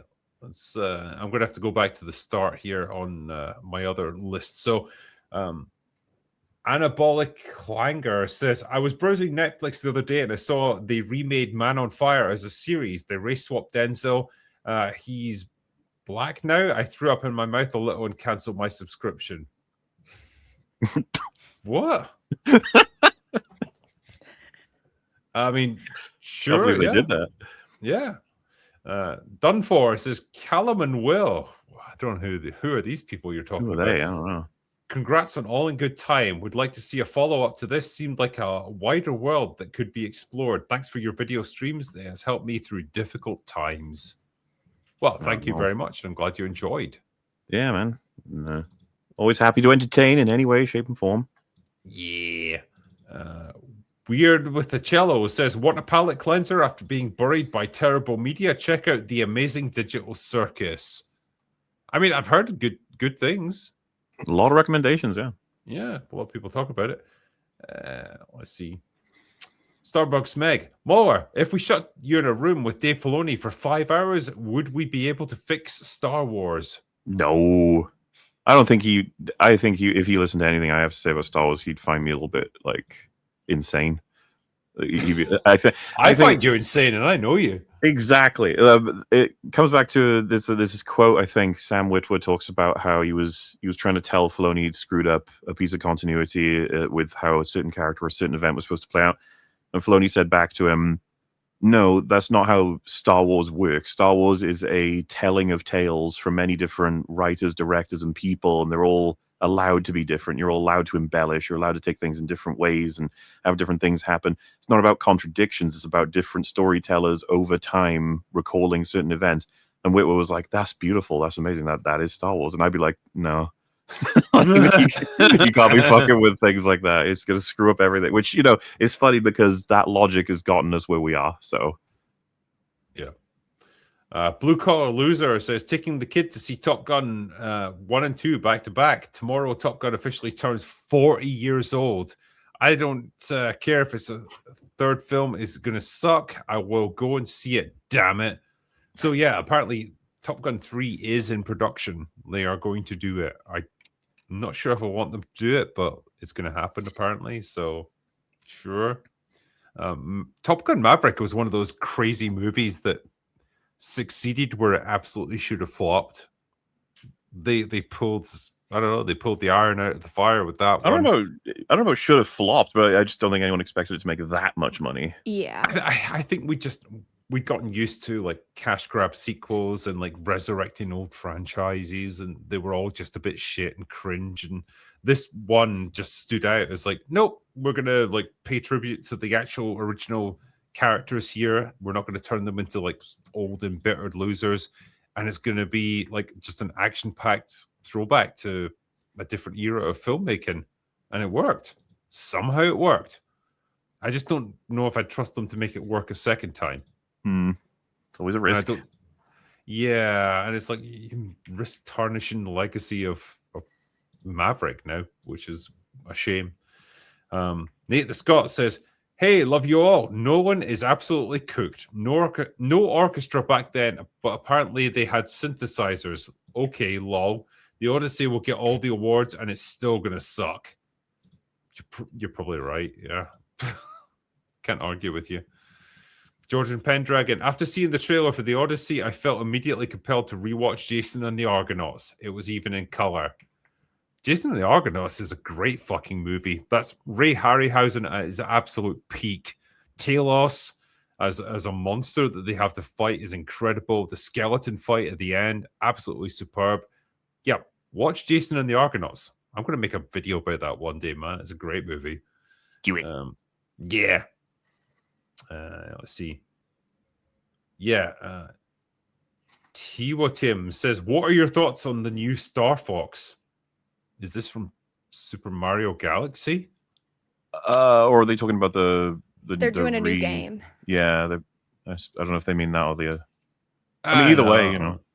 I still consider Star Fox cutting edge, and that was from like 1992. So you know, Another remake. Who doesn't love it? yeah. TV Bus says started the next generation today. What the hell?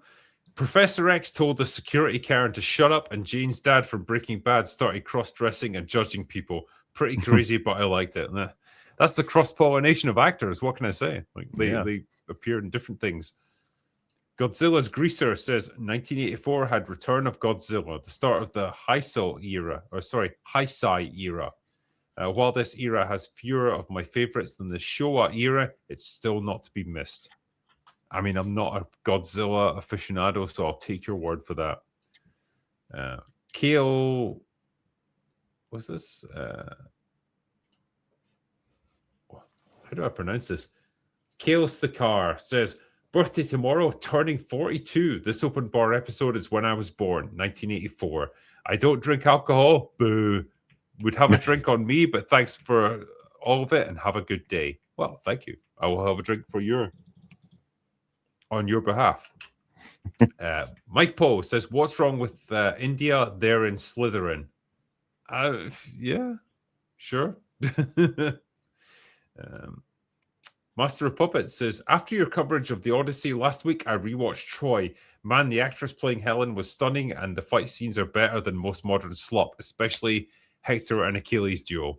Yes, it's not accurate to the Odyssey in the slightest, but I don't think anyone cares because it's just like a very visually arresting movie and with a great cast, and it's a lot of fun. I don't know. Where do you sit with Troy MauLer? Well, we got a new Fat Movies on Troy, in which were you in that? I know that we had like 7 people, I think, but we go through a bunch of. I feel like I was in that. Yeah, I feel like I was there. Pros and cons. I can't speak to it as an adaptation of. I think it's the Iliad, right, as well, rather than the Odyssey. It's but obviously there's crossover, especially with how the stories are told and what histories, flashbacks, whatever have you. I've always liked Troy. I found talking about the faithfulness, or authenticity, all the casting choices at the time was an interesting conversation, but it just seems now in retrospect that we've got newer ideas and newer problems to solve on exactly what people end up doing with it. So in retrospect, it's like, it would be nice if we could even get that again. But, you know, I was a lot younger. Watching Achilles and Hector fight was enough for me. I just fucking adored that fight. I thought it was one of the coolest fights ever in cinema. So I was just like, yeah, that was cool. I'll watch that again. I mean, it was impressive. You know, Brad Pitt was like well into his 40s when he did that, and he was fucking shredded, man.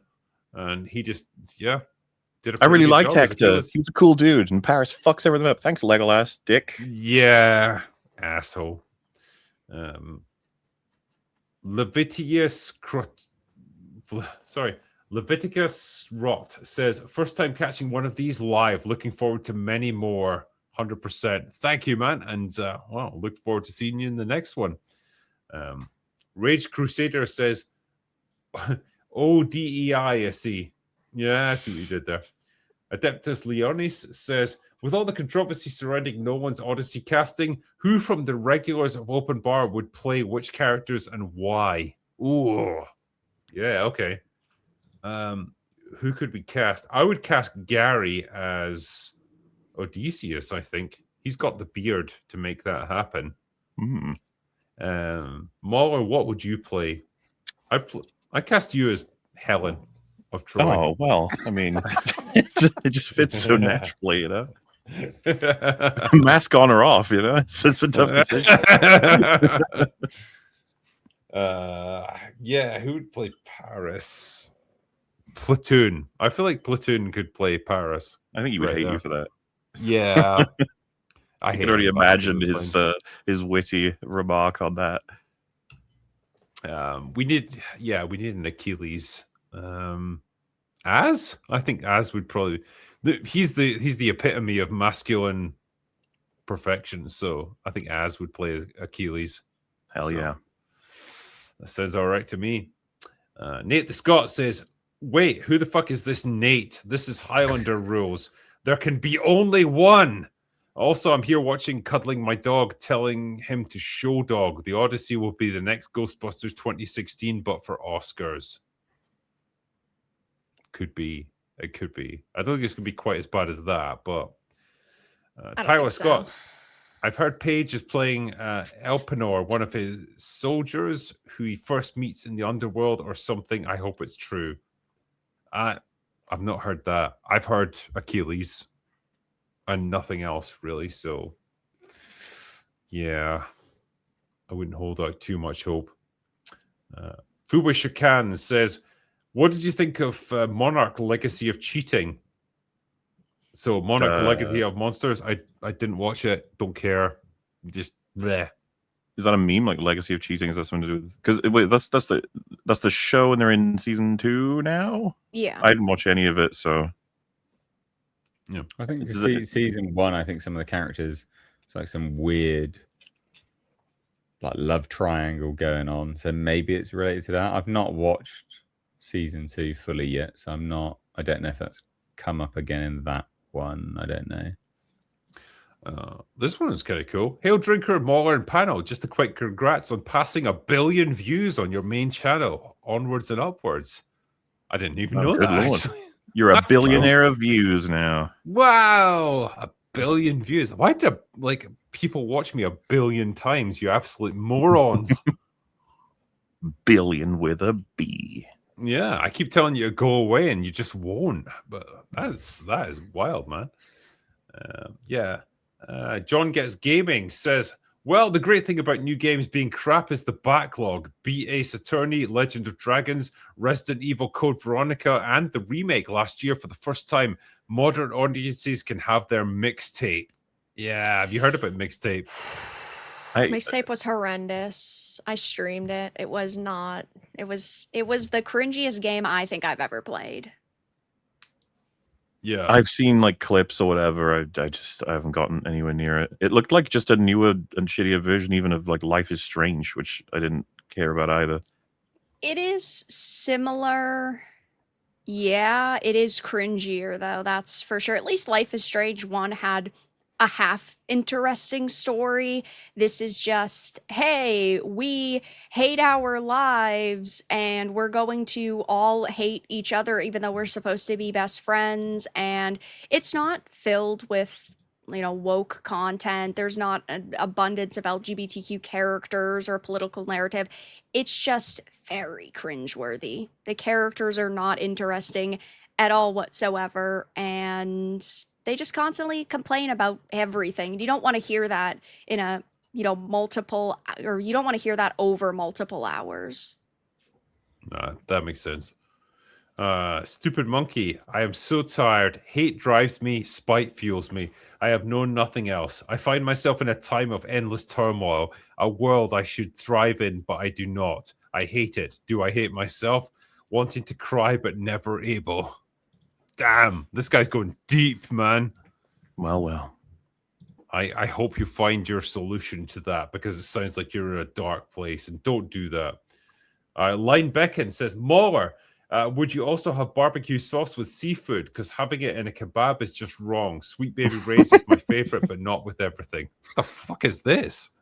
Oh, it was Az was asking what sauces do you like with a kebab, and I said there's a couple I like, but I was Chili going with barbecue. sauce. That's the only correct answer is chili sauce. You can have plenty. You should have seen the part about we were like trying to say source names, and then some of them Gary like pronounced some of them weird and it sounded like slurs. We were like there should be source or slur as a video game, or was it some kind of game show? I think it would be funny. Talking to an American about kebabs is like, I don't think they could even understand what a kebab is. He had trouble. We got him there though. Yeah, you have to say like a shawarma or like something like that, and then they sort of get it. But yeah, it's part of British culture. Okay, you wouldn't understand. Eatman says, bet Drinker wouldn't complain if his doggos were cast in Nolan's film as Cerberus. Absolute flaming hypocrite. That's it. Critical Drinker exposed and embarrassed, all in capitals. That's it. You've got me. What's some I to you says Nolan, Baz Luhrmann, you are not. Ooh, brutal.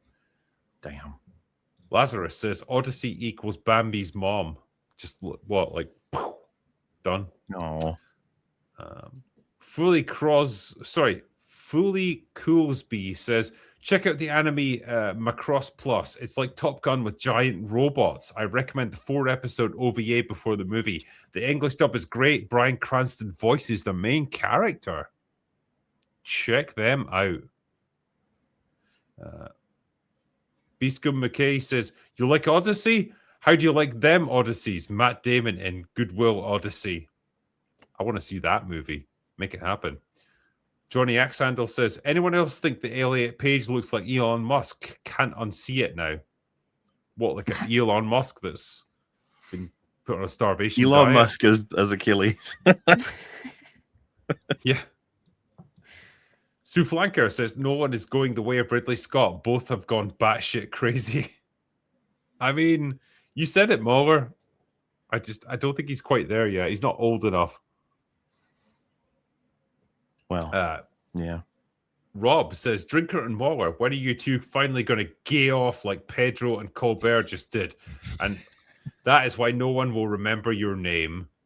Damn. Like, do we have to record ourselves? Isn't Resident passionately? Drunks gay enough? Like, God, we have to go further? Jeez. We have to. The audience is All right. desperate. What can I say? Okay, we're going to have to meet up. We're going to have to kiss. It's going to be unpleasant for you. For you.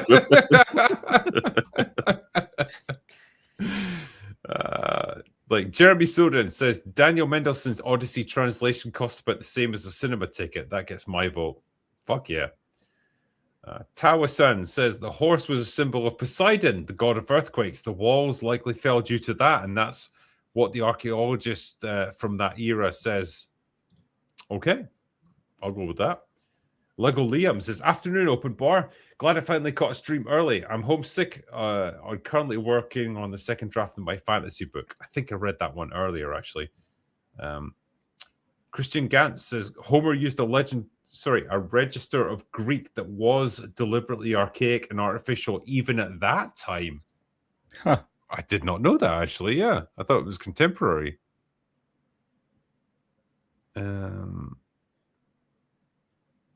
Yeah. Where's the next one? Troop Nagat says, having a rapper in Odyssey annoys me as much as watching Maria Antoinette with the song I Want Candy. Man, that pissed me off. Cheers to Mr. H for flogging the Variety article. You rock. That movie was... The movie itself, when you're not adding in modern music, is fine, I suppose, but that's also what they're doing with the Chronicles of Narnia now. It's going to have modern music, and they've highlighted that it's going to have, like, rock, and it's going to be so horrific. I'm not ready. It's Greta Gerwig, isn't it, that's doing that? Yes, it is. See, Why do they double down? The recipe to create crap. We've got it. We know it. We've got the results. It's been years of rubbish and declining box office and theatres closing down. And they're like, I know, we'll do more. Brilliant. Well, with Great. Greta Gerwig, she's got the track record of Barbie. Like, she could effectively do anything and they would greenlight it. I think, like, she made, like, the biggest movie of 2024. Of course they're going to, like, let her do whatever she wants. It's true. Unfortunately. And yeah, We'll see how she does with Chronicles of Narnia. I don't think it's going to work out quite as well. Shibo says, it's what historians are going to say that will hurt Nolan more at the box office or than the box office. Yeah, I kind of feel like that, being the intellectual that he is, he's going to be hurt by it. 1,000 Man says, imagine if Kubrick used modern English and politics in Barry Lyndon. That's probably the equivalent, yeah. Black Cloud says, how much did the Odyssey need to make to break even? So you were saying 250 million budget. Mm-hmm. If we assume another, 150 million in marketing, because they're going to go all out with this one, that brings us up to 400 million. Yeah, it's probably going to be like 700 or 800 million in order to break even for this one, because distributors' fees are going to be like 50 to 60% thereabouts, depending on foreign and domestic. So that's a tough order. This one could conceivably either break even or lose money. We will see. Robert Busaro says, hi, Drinker, MauLer, and panel. Nolan, I feel, has earned goodwill from fans. Oh, yeah, sorry. I've read that one out before. Lazarus says, Jupiter's rooster. I won't let me say the other word. I get you. Scientific guy says, MauLer, would you be willing to look up and respond to some good faith criticisms of your film? Would love to see you not only dish it out, but take it too. Well, it's complicated in the sense of, like, I don't want to end up explaining meaning, if you know what I mean, because it's supposed to, like, I don't want to, like, direct how to sort of take the film in, but at the same time, like, I'm totally reading sort of feedback and stuff, and it's just incorporating how I were to potentially make something else in future, for sure. It seems like the Odyssey, sorry, this is from Paul Smith. It seems like the Odyssey is going to be a failed version of The Knight's Tale with Heath Ledger. At least The Knight's Tale was more fun to watch and more honest with to the era with some fun sprinkles. Yeah, it was a good movie.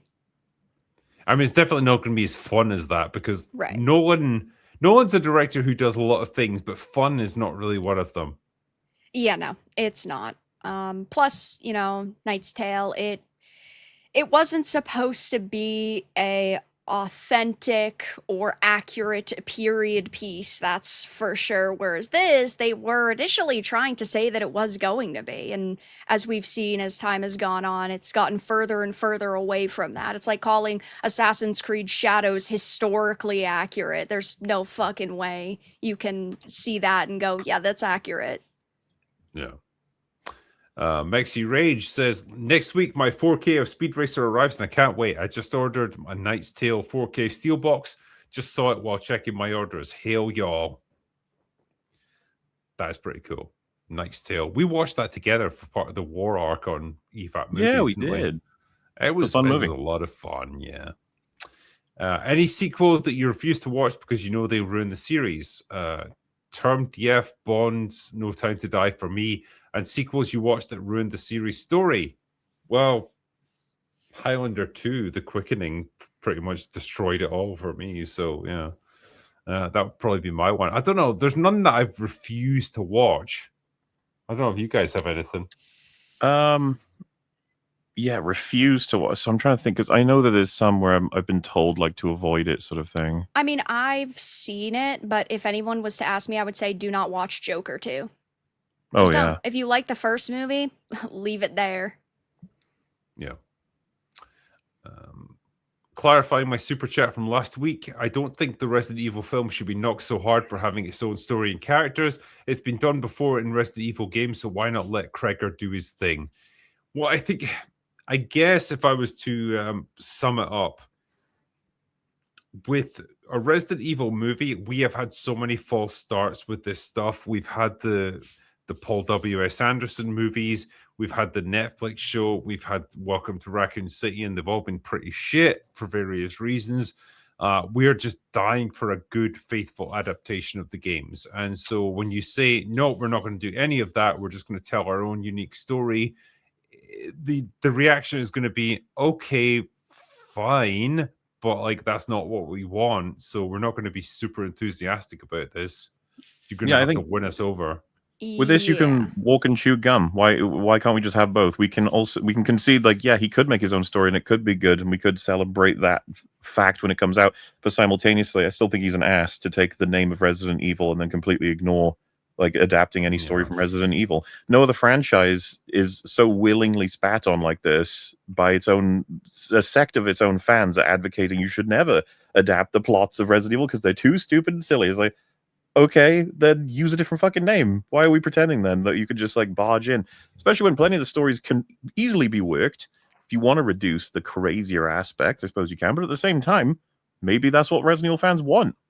You know? Yeah, I love Resident Evil. It's one of my favorite game series, and a big problem with all of these movies and shows and adaptations we've gotten is the fact that what makes Resident Evil so special is the characters and their arcs and their growth, and all of these just sort of sideline the characters and their stories and personalities in order to just go, it's Resident Evil, it's got zombies, it's got monsters, there's Umbrella. But besides that, it doesn't feel like Resident Evil. And so, sure, on one hand, I think that it could be okay to create new characters if you understood what made the characters special in the games in the first place. But also, it's just so much smarter to just adapt these characters who have already been fleshed out and just follow their stories. It shouldn't be that hard to do a really good Resident Evil movie or show, but they just keep messing them up. Yeah. No, I agree. Let me just... why can I not hide this? Hide current comment. There we go. Okay, done. Let me see here. There's too many. Yeah, Disco Stew says Fight Club 7, the girl with dragon tattoo. Fincher is better than Nolan. I'd probably agree. I like Fincher more than Nolan. To be honest, Fincher's my favorite working director. Fincher's a fucking genius. Yeah, good stuff, man. We need a season 3 of Mindhunter. That's all I'm going to say. We're never going to get it, dude. Yeah, I know. But that would be amazing. Yeah, here we go. So no more Melanie on open bar. Probably not, no. Like Rakita, but he's cool. Did Baggage Claim do something too? A year and a half since she was on, guest dropping like flies. So yeah, I talked to Baggage Claim about this. She straight up said to me, like, she does more like cultural stuff now rather than entertainment, pop culture, that sort of thing. So like, you know, she's in a different sphere. And so she said, like, I'm happy to come on, but like there's only a very narrow scope of things that I'm interested in talking about and that I can contribute to. And so that makes sense. And with Melanie, Very passionate review there. Probably not. Nah. Not contributing a whole lot there. Charlie Brown says, Drinker, MauLer, and Panel. Gary Busey and Dragon Under Siege as Helen of Troy and Nolan's The Odyssey solves everything. Fuck yeah. Apologies for redoing a super chat, but it didn't make last orders. Yeah, Gary Busey, I would 100% hire him for any role, especially in The Odyssey.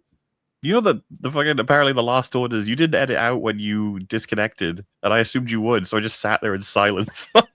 So this is this block in our catch up where I'm just sitting there like do.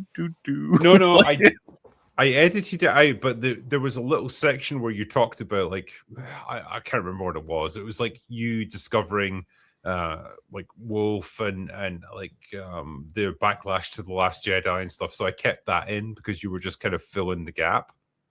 And then I saw comments saying like it was just MauLer being silent. He had no idea what to do. I was like, I thought it would be edited out. I didn't know. I did. That's usually how it works. I mean, I don't know, unless something went wrong when I was editing, but like I cut out the dead air and just put it straight to like you then talking about, you know, your experience like after post TLJ, basically. I think you may have missed some of the silence, which.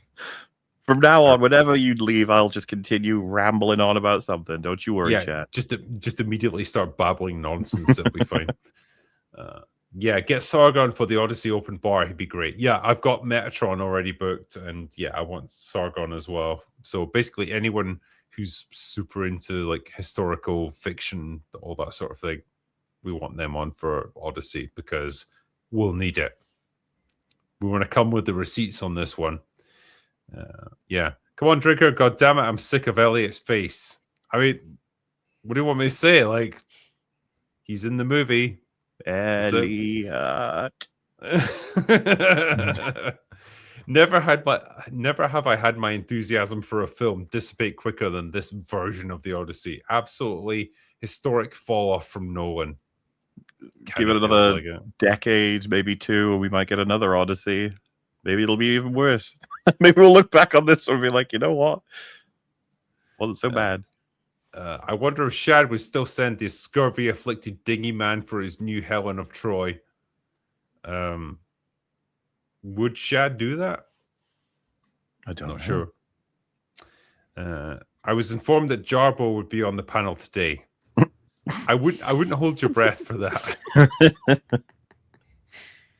He's still trying to claw back some relevancy, isn't he? He's still trying to be a thing. I think it seems he's moved into any viral post of any kind. He's just trying to surf it. He has no idea what he's doing.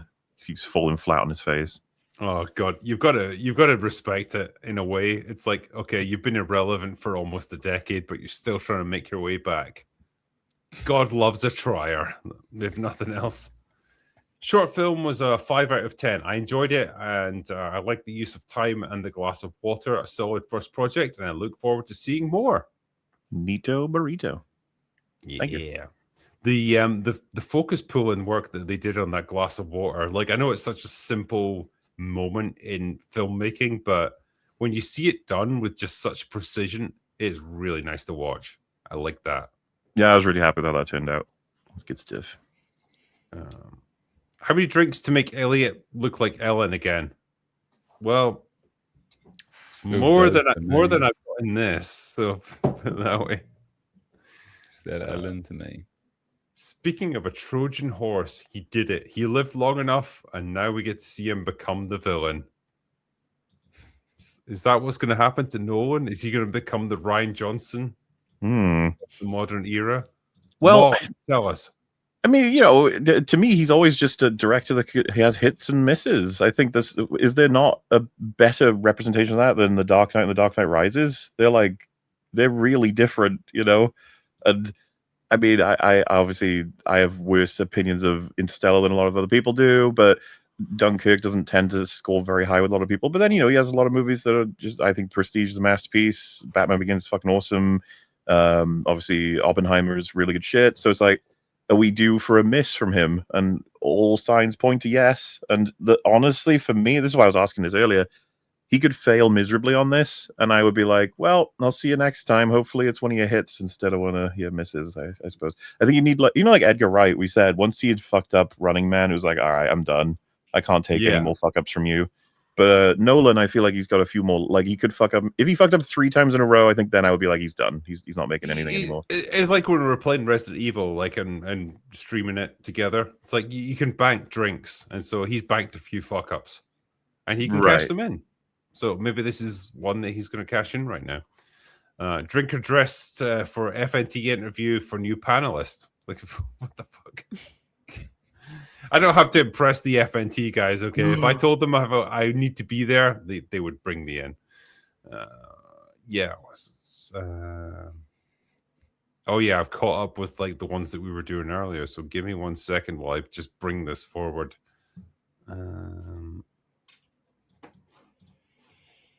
What's this one? Oh yeah, we did that one.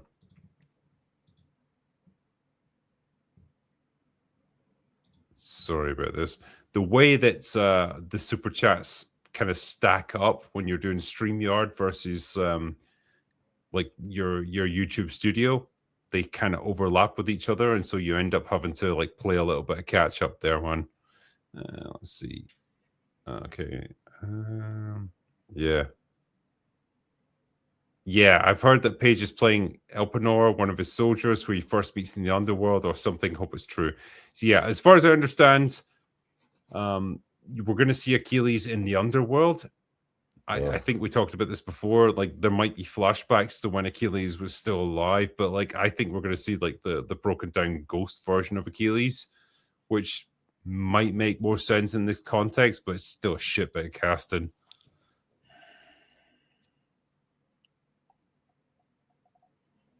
Well, yeah, sorry, what's this? Yeah, I think we did that one as well. Oh yeah, fight right. Okay, I'm catching up with where we are now. Okay. Yes. It's the third time you got that one. Yeah, sorry. This is where I have to play the memory game and be like, okay, where did I get to? you know, Drink has been accused of not even drinking on some of these streams. Can you believe that? He's not a real drinker. Honestly, if you were wrestling with what I'm having to wrestle with, like to keep track of these super chats and not miss one, because if I miss one, then it's on me. Okay, and I hear about it on Last Orders. Mm-hmm. Yeah, let's see. Okay, yeah, we go. I just did a lot of these here. Yeah. Yeah, no one failed to consider the target audience and realized that people go to see period films to be immersed in that time period. TikTok kids aren't lining up to see the Odyssey. I mean, that is 100% true. And yes, Dude, the Soups guy said, he was like, "Have you heard? The Odyssey is apparently some story from ages ago that Nolan is adapting. Like that's like a No video that went way. viral." But because I agree, right, with the point. And you'd have thought that's what a studio might have stepped in to do something about. Be like, "Hey, Nolan, could you maybe, we're going to need to be, we're putting a lot of money." This is ironic, of course, because I want less studio interference with a lot of projects, but you would have thought a studio might have directed certain avenues here. Yeah. Seems Nolan needs a no man to rein him in. Cheers. I mean, you kind of do need that to a degree. Anyone does. Anyone needs someone to sense check them, because like when you It's have like one Kojima. yes, He exactly. has such amazing work, but it's like he has 50 ideas and he puts all 50 into a game, but really he should have put 40 or even 30, and it would be a much more concise story, and it would be such a higher level of quality. And again, like, I love a lot of his work, but I understand it's not fully accessible to a lot of people who don't want to sit here and like piece things together and try to figure out this overarching story when it isn't kind of handed to you a little bit easily. Yeah. I'm a pastor who earned a classics degree at uni. I translated Homer. The Odyssey film is going to hurt me as much as a bad Bible movie. Yeah. I can imagine like people who are actually versed in the literature, it's going to be tough. The unfathomable sin to appropriate my Greek culture. Just shut up, call me trash. I'm a Zoomer, and I'm actually done with media and subversive shtick. Well, can't argue with that. Off topic, but for Robert Eggers' upcoming Christmas Carol adaptation starring Willem Dafoe as Scrooge, two castings I have in mind are Stephen Graham as Bob Cratchit and Ralph Ineson as Jacob Marley. What do you think? Oh, I like that. Ralph Ineson's got to be in it, right? He's in like every Eggers thing now. He's got to be. mean, Ralph Ineson just can't go wrong, man. That dude is fucking great. That Great voice. actors, yeah. Yeah. To go from playing Finchy in The Office to playing Galactus, Yeah. that's wild, man. How do you all know if you're going too far in your criticism of someone, like other very different-minded critics, or if you've gone too far? Is there a limit? So, criticism of someone, as in what? Like an actor, a director, producer, what? Filmmaker? I mean, he's just, everyone's got different lines they draw for how far you can go in terms of hitting on. I guess just try not to be too personal unless it's called for. I don't know what else to say on that, really. Yeah, I think. Yeah, I mean, guess you there's got like to- good faith criticism, and then there's bad faith criticism, isn't it? If you're taking the piss out of someone's appearance and denigrating them just solely on immutable characteristics, you're not really engaging in good faith with any sort of level of substance. So, I mean, I'd say that's a little bit too far. A little bit of a crack here and there is fine, but if that's the main core basis of your criticism, it's a bit weak, really, isn't it? Yeah, I think that's fair. if you make like substantive criticisms of someone's writing, for example, and then you throw in that they're a fucking idiot or whatever, like that doesn't invalidate what you said. And if you're doing it, if it forms part of a joke, then I think that's absolutely fine. But if all you're doing is repeatedly saying that this person is an idiot, then that's kind of uncalled for, because you're not really doing anything. You're just being mean. I think it depends on the context, because like if a journalist attacks you and calls you a racist or a sexist or a bigot based on absolutely nothing and there's no grounds there, they just don't like your criticism of a project, I think it's perfectly fair to throw that right back at them. So. Can't wait for a feminist retelling of World War II with Mrs. Hitler being the true mastermind of all the events and sundry occurrences. I mean, if that's how you want to frame it, sure. The funniest thing about this article so far is that Sarissa wasn't even a weapon during the Trojan War. It was introduced by Philip II of Macedon 800 years after the events of the Odyssey. Well, I mean, what would you expect from modern day journalists, I guess? Waiting for people calling out the Odyssey casting to be called racists and bigots. That train is never late. No, it's ahead of time, actually, because it's coming out before the movie even does. Speaking of great trailers, what are some of the best movie trailers that you remember where the movie ended up being a letdown? For me, it was the 2010 horror movie, The Crazies. Epic trailer, meh movie. I mean, TLJ. Yeah, the trailer was pretty cool. That. Yeah. The trailers for Suicide Squad were fantastic. I think they used like Bohemian Rhapsody by Queen, and like it made it look amazing. But by God, was that a letdown of a movie? So it can be. Oh yeah, Age of Ultron. I think the trailer I agree was with better Chat. than 28 years later, yeah. Yes. Yeah. The trailer was far better than the actual movie. Let me do one more here before I finish up. All that needs to be done is to make a movie or on some African mythological figure and cast them as a lesbian Native American and watch the arguments fall apart as the woke scream and squeal. Yeah, I mean, there's no real consistency to the arguments on this stuff, and like we've seen it a million times. It almost gets exhausting to have to deal with it time after time, but there it is. It's still part of the dialogue around movie making. That's what we have to deal with. But yeah, it'd be funny just to see it happen. But race swapping is, I guess, part of what we live with now with modern day filmmaking. Tedious as it is, but there it is.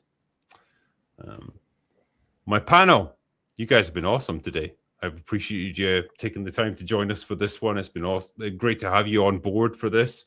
The links to all of your different channels are in the description right now. So if people haven't subscribed to you, please, in chat, do so, because it would be great.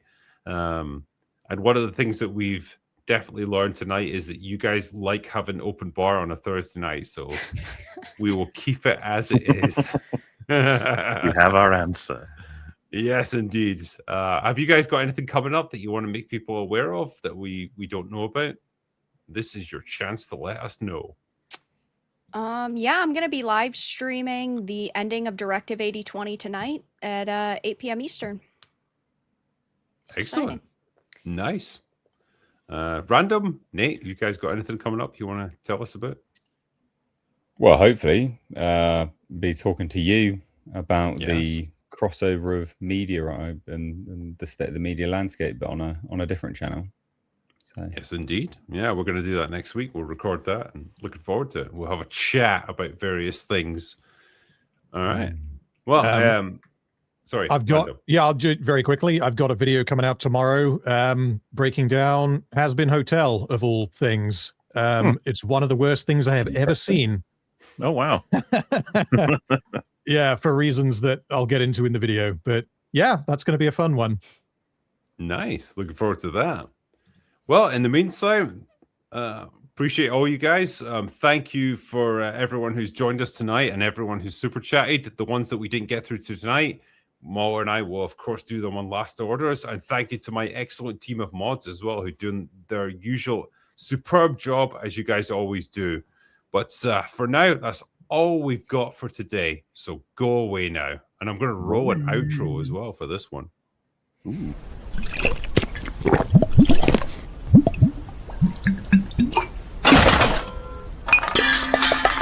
Oh, not again.